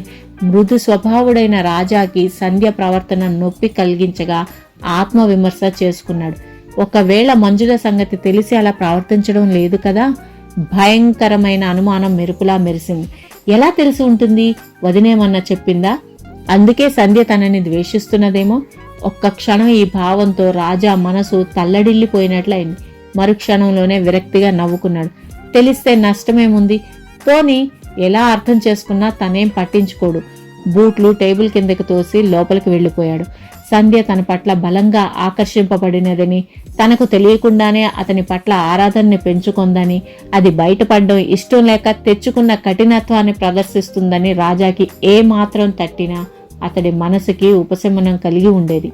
సంధ్య నెమ్మదిగా వచ్చి టీపాయ్ పక్కన ఉన్న సోఫాలో వాలింది. రాజాని చూస్తుంటే ఒంట్లో ఏం బాగోలేదని తెలుస్తూనే ఉంది. లోపల ఏం చేస్తున్నాడు? శబ్దమేం వినపడటం లేదు. పాపం భోజనం కూడా చేసినట్లు లేడు. ఇంత త్వరగా ఎందుకు వచ్చేశాడు? ప్రశ్నలతో సంధ్య మనసు వేగిపోయింది. పోనీ తనకెందుకు అని పట్టనట్లు కూర్చోడానికి మనసు సుసారమో ఒప్పుకోవడం లేదు. అలా అని వెళ్ళి అడగడానికి అంతకన్నా ధైర్యం చాలడం లేదు. నెమ్మదిగా లేచి శబ్దం చేయకుండా రాజా గది దగ్గరకు వెళ్ళి కిటికీలో నుంచి తొంగి చూసింది. అటువైపు తిరిగి ఒక చెయ్యి తల కింద ఇంకో చెయ్యి కళ్ళ మీద పెట్టుకుని పడుకున్నాడు. బట్టలన్నా మార్చలేదు. భోజనానికి లెమ్మని అడుగుదామని ఎంత ప్రయత్నించినా సంధ్య నోరు పెగిల్లేదు. రాజా గది దాకా 3 సార్లు వచ్చినా అడగలేకపోయింది. నిస్పృహగా వచ్చి పడక కుర్చీలో పడుకుంది. లైట్ ఆర్పేసి మగతగా అలా ఎంతసేపు పడుకుందో సంధ్యకు తెలియలేదు. దగ్గరగా అడుగుల చప్పుడు వినిపించడంతో మత్తుగా కళ్ళు సగం తెరిచి చూసింది. అంతే, సంధ్య గుండె ఒక్క క్షణం కొట్టుకోవడం మానేసింది.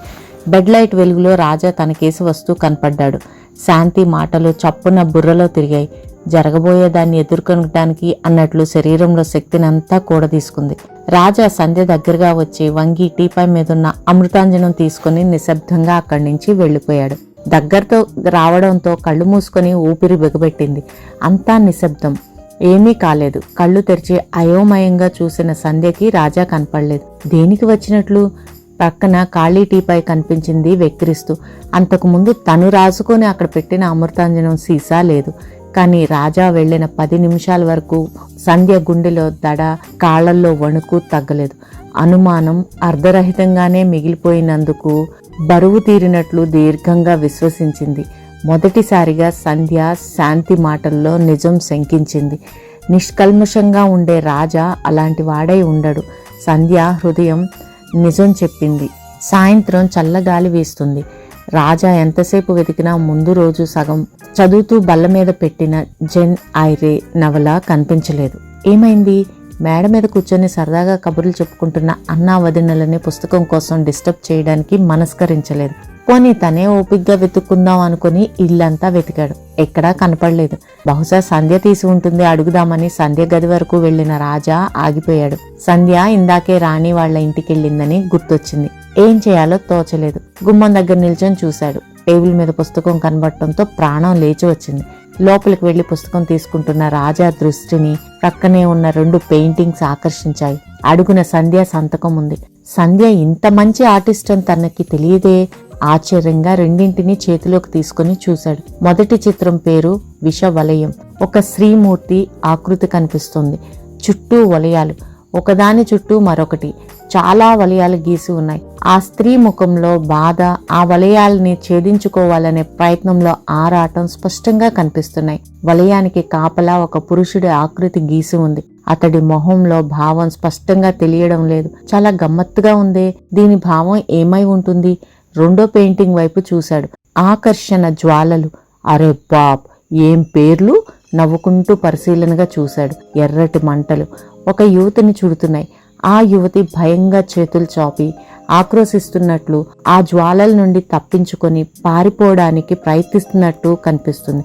కలర్ కాంబినేషన్ని సజీవంగా ఉన్నట్లున్న ఆ బొమ్మల్ని మనసులోనే ప్రశంసిస్తున్న రాజా ఉలిక్కి పడ్డాడు. జ్వాలల్లో ఎవరి ముఖమో చిత్రించి ఉంది. క్రూరంగా నవ్వుతున్నట్లుంది. ప్రక్కనే అతి చిన్న అక్షరాలతో రాజా అని, యువతి బొమ్మ కింద సంధ్య అని ఉంది. నివ్వెరిపోతూ విషవలయం తీసి చూశాడు. పేర్లు లేవు కానీ రెండే బొమ్మల్లోని పోలికలు ఒకటే. చేతిలోని పెయింటింగ్స్ రాజాకి తెలియకుండానే టేబుల్ మీదకి జారిపోయాయి. నివ్వెరపాటుతో అలాగే శూన్యంలోకి చూస్తూ నిలబడ్డాడు. ఆ చిత్రాలు అతడి సందేహాన్ని మబ్బు తెరల్లా విడగొట్టాయి. ఇదా సంధ్య ప్రవర్తనకి అర్థం?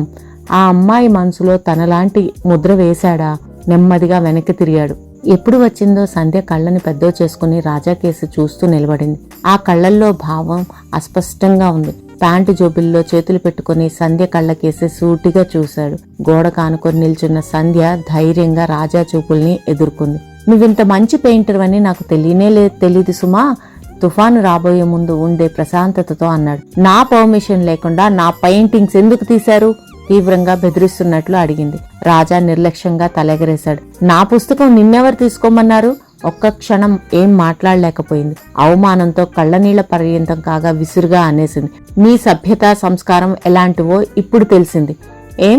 నా సభ్యత సంస్కారం మీద నాకంతులేని నమ్మకం, ఆత్మవిశ్వాసంతో గర్వంగా అన్నాడు. సంధ్యకి ఒళ్ళు మండిపోయింది. తెలుస్తూనే ఉంది, నా గదిలోకి నేను రానప్పుడు రావడం సభ్యత అనిపించుకోదు. పైగా మంజుల విషయంలో మీ సంస్కారం ఎంత బాగా రుజువైందో నాకు తెలియదనుకోకండి. ఉక్రోషంగా నోరు జారిన మరుక్షణమే తనన్న మాట తలుచుకొని బెదిరిపోయింది. రాజా ఒక్క నిమిషం స్తబ్దంగా నిలబడిపోయాడు. క్రోధంతో రక్తమంతా ముఖంలోకి పొంగి ఎర్రగా కందగడ్డలా తయారైంది. సంధ్య గర్జిస్తూ ఒక్కడుగు ముందుకు వేశాడు. నిజం తెలుసుకోకుండా ఇతరుల వ్యక్తిగత విషయాల్ని వాళ్ళెదురుగానే ఎత్తు చూపే హక్కు నీకు లేదు. ఈ మాటలన్నది నువ్వు కాబట్టి సరిపోయింది. అదే ఇంకొకళ్ళై ఉంటేనా? మాట పూర్తి కాకుండానే రివ్వుమంటూ బయటికి దూసుకుపోయాడు. సంధ్య మునిపంటితో పెదవి రక్తం చిందుతుందేమో అన్నంత గట్టిగా నొక్కిపట్టి అలాగే నిలబడిపోయింది. మేడమెట్లు దిగుతున్న సుమిత్ర, సారథి, రాజా విసురుగా బయటికెళ్లడం చూసి విస్తుపోయారు. చప్పా పెట్టకుండా రాజా అంత విసురుగా ఎక్కడికి వెళ్తున్నట్లు? సంధ్య తలుపులు బిగించి ఉన్నాయి. లోపల నుండి బలవంతంగా ఏడుపు ఆపుకుంటున్న ధ్వని స్పష్టంగా వినిపిస్తుంది. ఏం జరిగింది?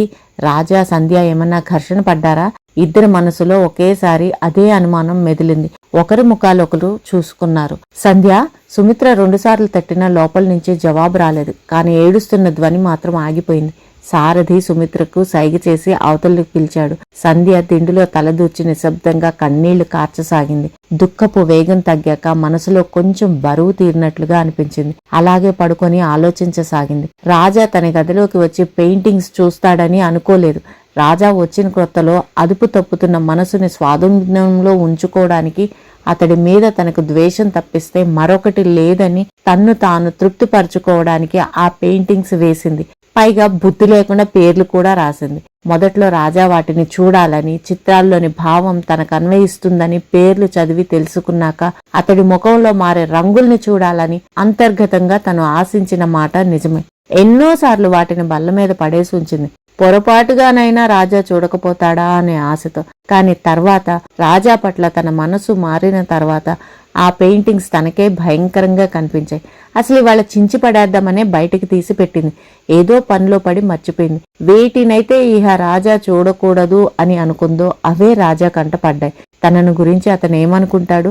అతని వ్యక్తిగత విషయాల్ని ఎత్తడానికి తనకేం అధికారం ఉంది? మంజుల విషయం తనకు స్వయంగా ఏం తెలుసని అలా నోరు జారింది. ఒకవేళ శాంతికి మంజుల అబద్ధం చెప్పి ఉంటే? ఈ అనుమానంతో సంధ్య కనిపించింది. రాజా తనను క్షమించగలడా?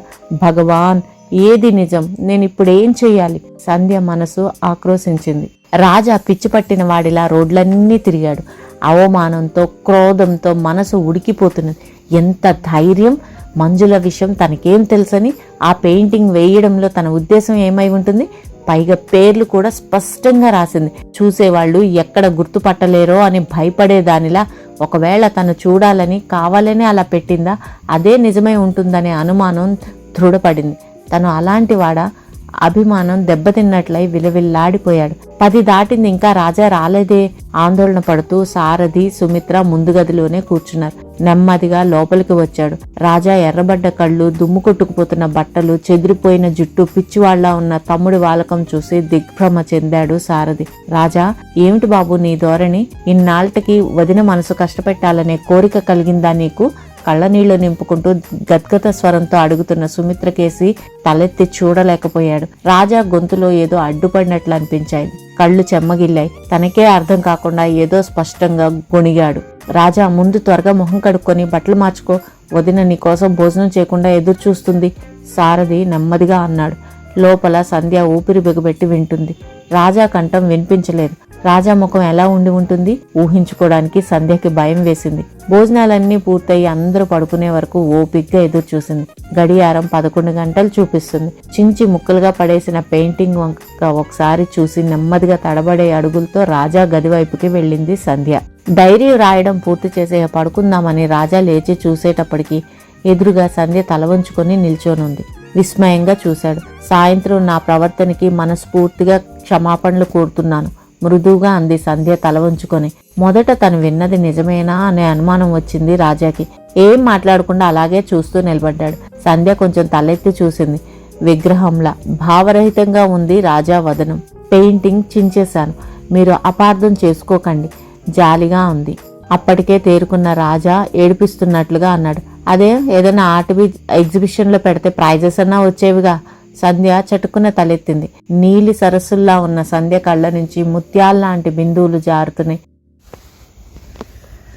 మరుక్షణంలో మెరుపులా అక్కడి నుంచి మాయమైంది. రాజా విభ్రమంగా నిలబడిపోయాడు. సంధ్య ఏడుస్తుంది. తన క్షమాపణ కోసం వచ్చిన సంధ్యను తన మాటలతో నొప్పించాడు.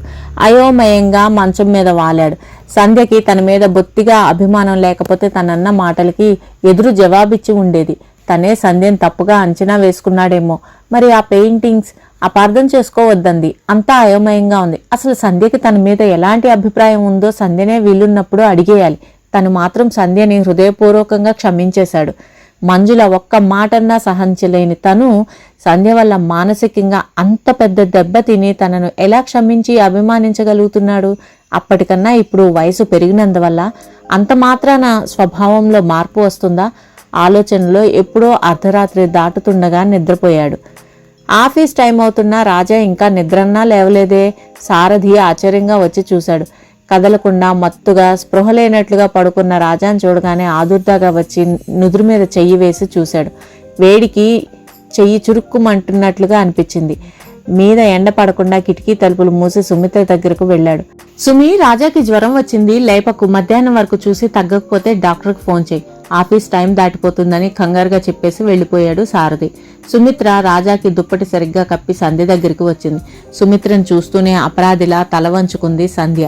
నిన్న రాత్రే సంధ్య సుమిత్రకి అసలు విషయం, జరిగిన గొడవ చెప్పేయడం, సుమిత్ర మందలించడం జరిగిపోయింది. నిన్న నువ్వన్న మాటలకి రాజా మెంటల్గా ఎఫెక్ట్ అయి జ్వరం తెచ్చుకున్నాడని నా అనుమానం సంధ్య. నువ్వు రాజాతో స్నేహంగా లేకపోతే ఇబ్బంది లేదు, కానీ విరోధం ఉన్నట్లు ప్రవర్తించడం మాత్రం నాకు నచ్చలేదు. నిన్న నువ్వు అతన్ని అవమానించిన దానికి అసలు క్షమాపణ చెప్పుకోవాలి, కొంచెం కోపంగానే అంది. సంధ్య కళ్ళల్లో నీళ్లు తిరిగాయి. తనకు రాజాతో విరోధమా? అక్క తనని సరిగ్గా అర్థం చేసుకోలేకపోతున్నది. రాజా అంటే తనకి ఇష్టమని అక్కతో ఎలా చెప్పడం? వారం తిరిగేటప్పటికీ రాజా జ్వరం తగ్గింది, కానీ చాలా నీరసించిపోయాడు. ఏమాత్రం ఓపిక లేనట్లు అస్తమానం కళ్ళు మూసుకొని పడుకోనుండే రాజాను చూసినప్పుడల్లా సంధ్య మనసు కిలికేసినట్లుగా అనిపించేది. తన మనసులో వచ్చిన మార్పు సంధ్యకి స్పష్టంగా తెలుస్తూనే ఉంది. అయితే ఇదివరకులా తన స్వాధీనంలో ఉంచుకోవాలని పెనుగుడులు ఆడటం లేదు, అంతకన్నా ఆరాటపడట్లేదు. పైపెచ్చు స్వేచ్ఛ పొందిన మనసు కవ్వించే భావాలు సంధ్యకి ఆహ్లాదకరంగా ఉన్నాయి. ఆదివారం మధ్యాహ్నం 2 గంటలై ఉంటుంది. ఆ రోజే రాజా కొంచెం అన్నం తిని పడుకున్నాడు. నీరసం వల్లనేమో గాఢ నిద్ర పట్టేసింది. పడుకున్న వెంటనే కానీ సారథి, సుమిత్ర గదిలో నెమ్మదిగా ఏదో మాట్లాడుకుంటున్నారు. మంచినీళ్లు తాగడానికి వంటింట్లోకి వెళ్ళబోతున్న సంధ్యకి తన పేరు వినిపించడంతో ఒక్క క్షణం ఆగింది. సంధ్యని మన రాజాకిచ్చి చేస్తే బాగుంటుంది కదూ? సారథి సుమిత్ర నెమ్మదిగా అడుగుతున్నాడు. సారథి ప్రశ్నలోని భావాన్ని అతడే అన్వయించుకునేటప్పటికి సంధ్య గుండెలు వేగంగా కొట్టుకున్నాయి. శరీరం సన్నగా కంపించింది. ఒక్క క్షణం నిశ్శబ్దం. సంధ్య ప్రాణానికి అదే యుగంగా తోచింది. సంధ్యకి వివాహం పట్ల చాలా సున్నితమైన భావాలున్నాయి. తనను మనస్ఫూర్తిగా ప్రేమించగలిగిన వాళ్ళనే తను తిరిగి అలా చూడగలుగుతుంది. మరి రాజా తనను అసంపూర్ణంగానే వదిలేసింది సుమిత్ర. అంటే రాజా సంధ్యను అంత ప్రేమగా చూడడనా నీ ఉద్దేశం? స్వరం రెట్టిస్తున్నట్లుంది. సంధ్య వంటగదిలోకి వెళ్ళి మంచినీళ్లు తాగి తన గదికి వచ్చేసింది. సంధ్య, ఒకసారి ఇట్రా అమ్మ. సారథి పిలుపుకి సంధ్య ఉలిక్కిపడింది. బావగారి పిలుపులోని అంతరార్థం లీలగా ఊహిస్తూ గుండె నిబ్బరం చేసుకుంటూ వెళ్ళింది. సారథి తీరిగ్గా పడకుర్చీలో పడుకున్నాడు. పక్కనే కుర్చీలో సుమిత్ర. కూర్చో సంధ్య అన్నాడు సారథి. సంధ్య కుర్చీని సుమిత్ర కుర్చీ పక్కకు జరిపి కూర్చుంది. ఎదురుగా ఉంటే ముఖంలో మెదిలే భావాల్ని సారథి ఇట్టే కనిపెట్టేస్తాడని సంధ్య బాధ. సంధ్య భయాన్ని గ్రహించి నవ్వుకున్నాడు సారథి. సుమి, కొంచెం మంచినీళ్ళిచ్చి ఆ ఒక్కపొడి డబ్బా సిగరెట్ ప్యాకెట్ అందుకో. సెలవు రోజులు వచ్చాయంటే పై 3 సారథి పక్కన ఉండాల్సిందే. ఓ పక్క ఒక్కపొడి తింటూ సిగరెట్ పొగ వదులుతూ మరీ దాహం అనిపించినప్పుడు మంచినీళ్లు తాగుతూ అలా ఏ పేపరో నవలో చదవడంలో ఎంత మజా! మరి స్వర్గానికి వెళ్ళినా సవతిపోరు తప్పదని ఇప్పుడు కూడా వీటి గొడవేనా? సుమిత్ర విసుక్కుంటూనే లేచింది. ఇలాంటప్పుడే వీటి అవసరం ఎక్కువ సుమిత్రాదేవి, సారథి కవ్వించాడు. ఈ వాలకం అంతా చూస్తున్న సంధ్య బావగారు ఏదో పెద్ద ఉపన్యాసమే ఇవ్వబోతున్నారే మనసులోనే అనుకుంది. నిజానికి సారథికి ఉపన్యాసంలో ఇవ్వడం కన్నా ప్రియమైన విషయం ఇంకొకటి లేదు. అందులో తనకన్నా చిన్నవాళ్ళని ఎదురుగా కూర్చోబెట్టుకొని వాళ్ళ సమస్యలు అనుకునే వాటి మీద వాళ్ళ అభిప్రాయాల్ని బలవంతంగానైనా సరే వాగించి తను వాటిని అనలైజ్ చేసి తన అమూల్యాభిప్రాయాన్ని ఇవ్వడం అంటే సారథికి చాలా సరదా.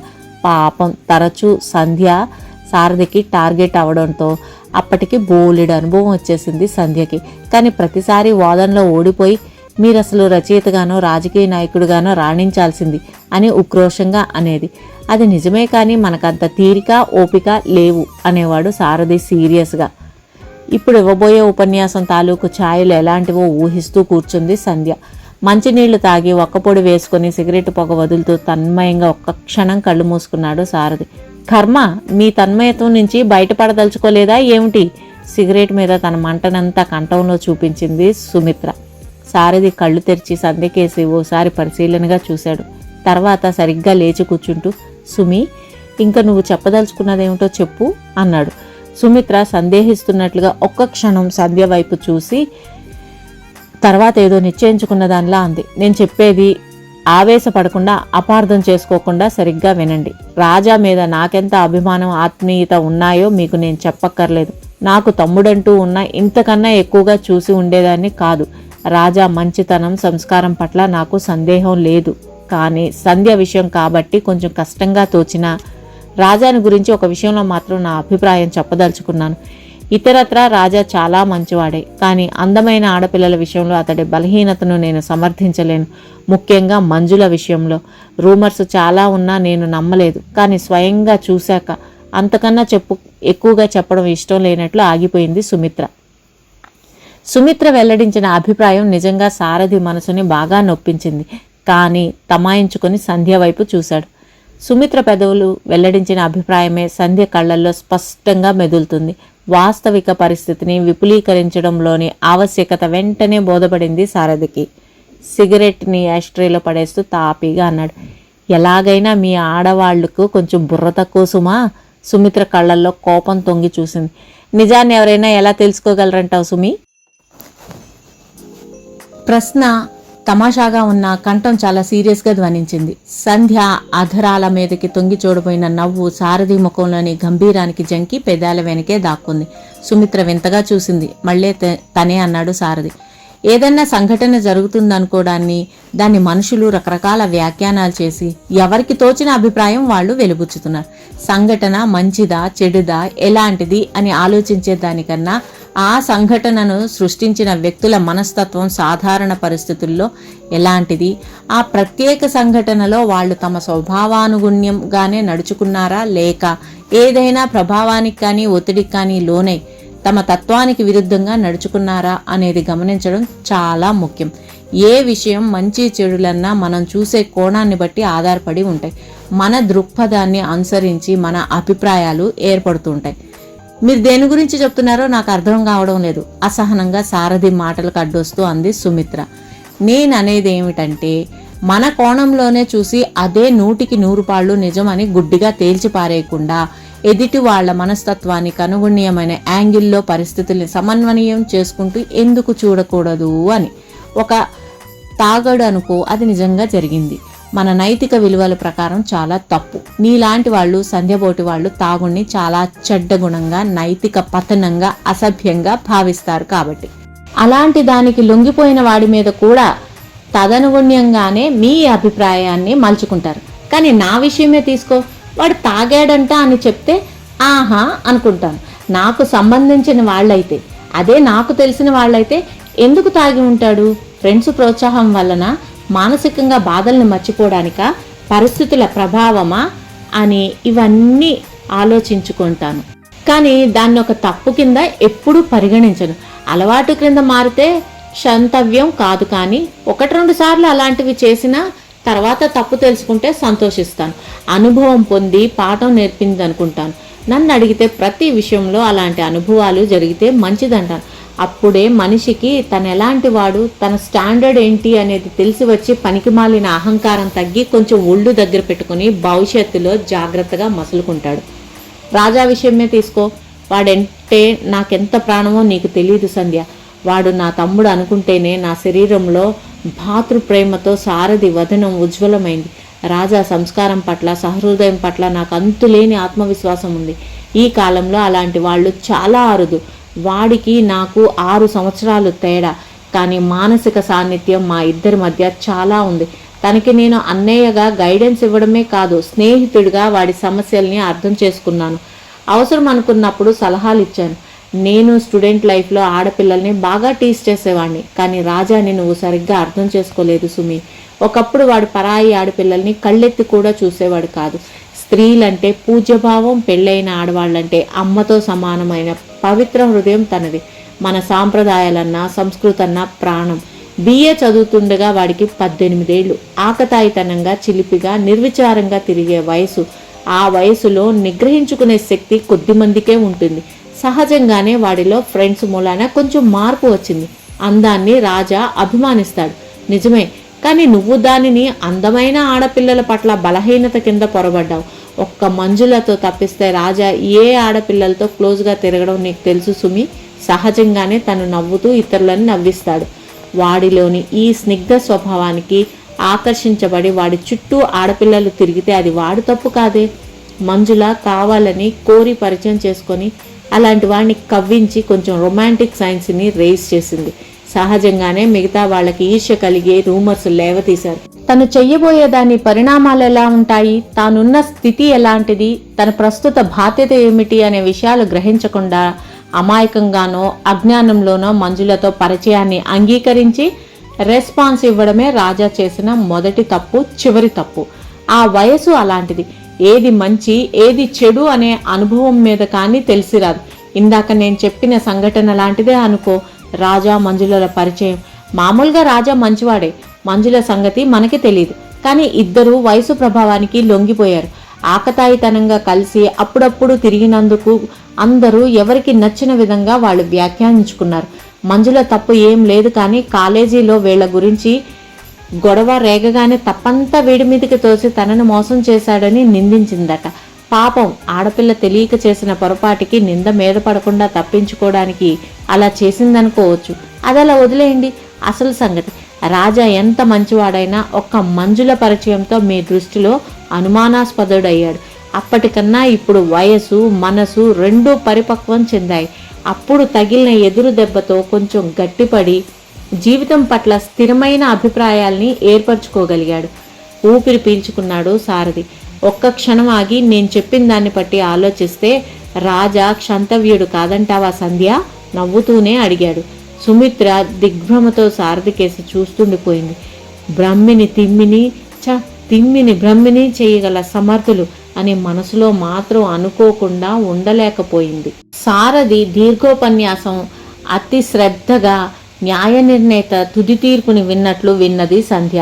అనుమానపు మేఘాలు దూది పింజాల్లా తేలిపోగా నిర్మలాకాశంలా హాయి గొల్పింది సంధ్య హృదయం. చటుక్కున లేచి నిల్చొని శారద వైపు సూటిగా చూసింది. మీ అభిప్రాయంతో ఏకీభవిస్తున్నాను. మాటలు పెదాలు దాటినంత వేగంగానూ సంధ్య ఆ గది దాటి వెళ్ళిపోయింది. సుమిత్ర కళ్ళప్ప చెప్పి కూర్చుండిపోయింది. సారథి ముఖంలో విజయ రేఖలు పరుచుకున్నాయి. సంధ్యకి ఆ రాత్రి ఆలోచనలతో నిద్ర పట్టలేదు. గోర్కీ వాక్యం గుర్తు వచ్చింది. నీ హృదయం ఎలా చెప్తే అలా నడుచుకో, ఎవరి మాట వినకు. మనుషులకేమీ తెలీదు, వాళ్ళెన్నడూ నీకు నిజం చెప్పలేరు, వాళ్ళనెన్నడూ లెక్క చేయకు. తన హృదయం రాజా మంచివాడనే చెప్పింది, కానీ తను ఈ మనుషుల మాటల్ని నిజమని నమ్మింది. తన భావనకి తనకి నవ్వు వచ్చింది సంధ్యకి. బావగారు నిజంగా ఎంత అద్భుతంగా ఏ విషయాన్నైనా అనలైజ్ చేస్తారు. అంతకుముందు తన ఊహలకు అందని నిజాలు ఆ అనాలిసిస్లో కనిపిస్తాయి. అదే తనని చకితురాల్ని చేసేది. బావగారు అన్ని యాంగిల్స్ చూడగలరు. అప్లై చేయాల్సిన విధంగా ఆయా వ్యక్తుల మనస్తత్వాలను బట్టి చెప్పగలరు. రాజా తత్వం తెలుసు కాబట్టి అక్క తను తీవ్రంగా తీసుకున్న దాన్ని అనలైజ్ చేసి జస్టిఫై చేశారు. ఈ నూతన కోణంలో రాజాని గురించి ఆలోచిస్తుంటే సంధ్య గుండెల్లో ఆహ్లాదకరమైన అనుభూతులు పరిమళించాయి. అంతకుముందు తారాడిన నీలి నీడలు తొలగిపోయి అవ్యక్తానురాగంతో హృదయం స్పందించింది. రాజాని తను ప్రేమిస్తున్నది తలుచుకుంటేనే ఆ అనుభూతి క్రొత్తగా మధురంగా తోచి మనసు ఊహల ఊయల్లో ఊగింది. తను ఇన్ని రోజులుగా ఇన్ని రకాలుగా ఆలోచించి మదనపడి అతడి ఆకర్షణ నుంచి విముక్తురాలిని కావాలి అని తీవ్రంగా పెనుగులాడి చివరికి ప్రశాంతమైన మనస్సుతో అతడి గురించి అత్యంత ప్రియంగా తలుచుకుంటుందే, మరి రాజాకి అసలు తనంటే ఎలాంటి అభిప్రాయం ఉందో? ఈ అనుమానం రాగానే సంధ్య మనసు కృంగిపోయింది. అవును, అతడికి తనతో సన్నిహితంగా మెలిగేందుకు, మంచి అభిప్రాయం ఏర్పరచుకునేందుకు ఎక్కడ ఆస్కారం ఇచ్చింది? గుండెల్లో బాధ అలలుగా ఎగసిపడింది. తన మీద రాజాకి ఎలాంటి అభిప్రాయం ఉందో ఎలా తెలుసుకోవడం? పోనీ తనే వెళ్ళి డైరెక్ట్గా మీరంటే నాకు ఇష్టం అని చెప్తే ఈ పిల్లకి మతి చెల్లించింది అనుకుంటాడేమో. పోనీ రాజా డైరీ చూస్తే తన మీద ఎలాంటి అభిప్రాయం ఉందో తెలుస్తుంది. డైరీ చూడటం అసభ్యతను అనిపించుకోదు.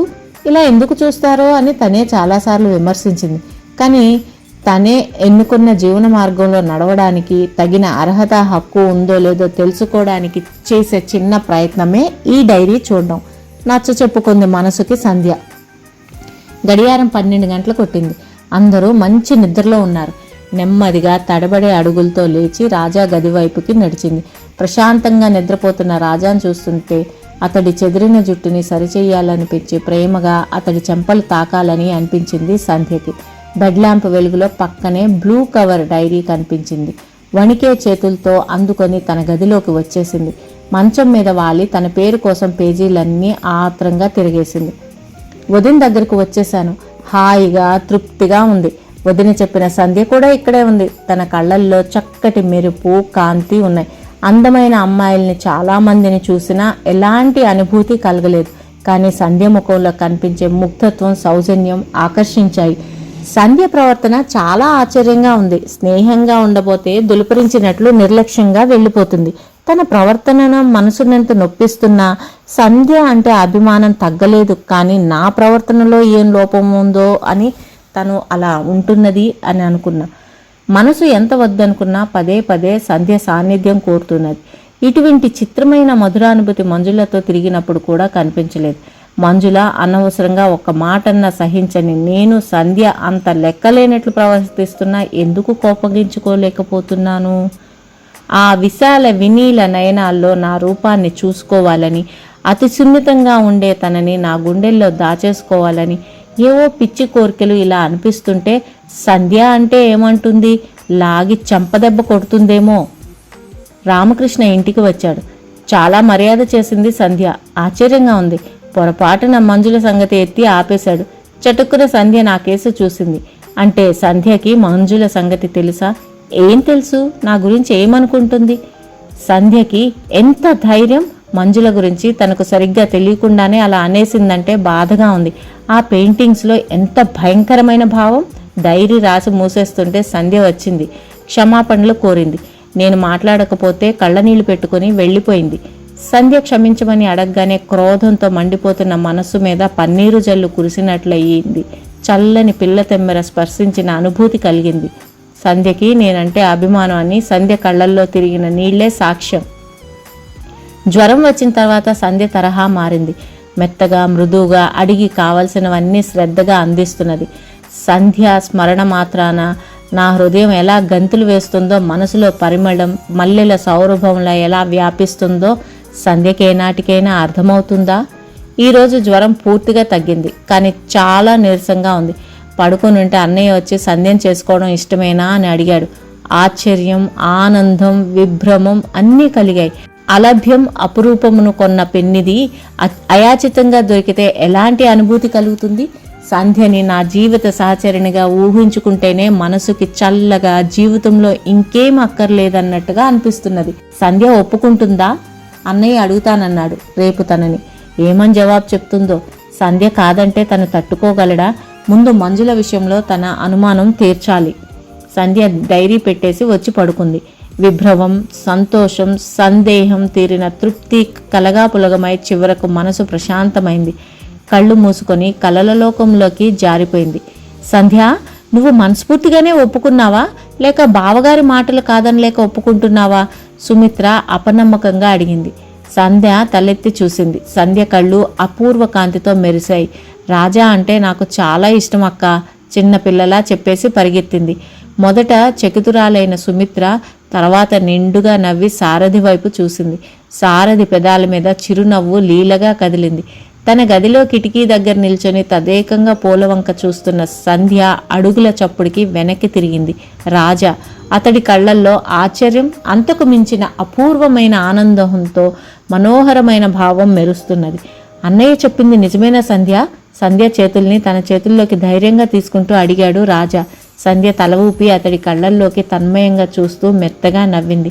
సంధ్య సుందర వదనాన్ని తన 2 హస్తాల్లో బంధించి ఆ విశాల వినీల నయనాల్లో తన రూపుని తృప్తిగా చూసుకున్నాడు రాజా. ఫ్రెండ్స్, ఈ కథ ఇంతటితో సమాప్తం. తిరిగి మరొక మంచి కథతో నెక్స్ట్ వీడియోలో కలుద్దాం. Thank you very much for listening.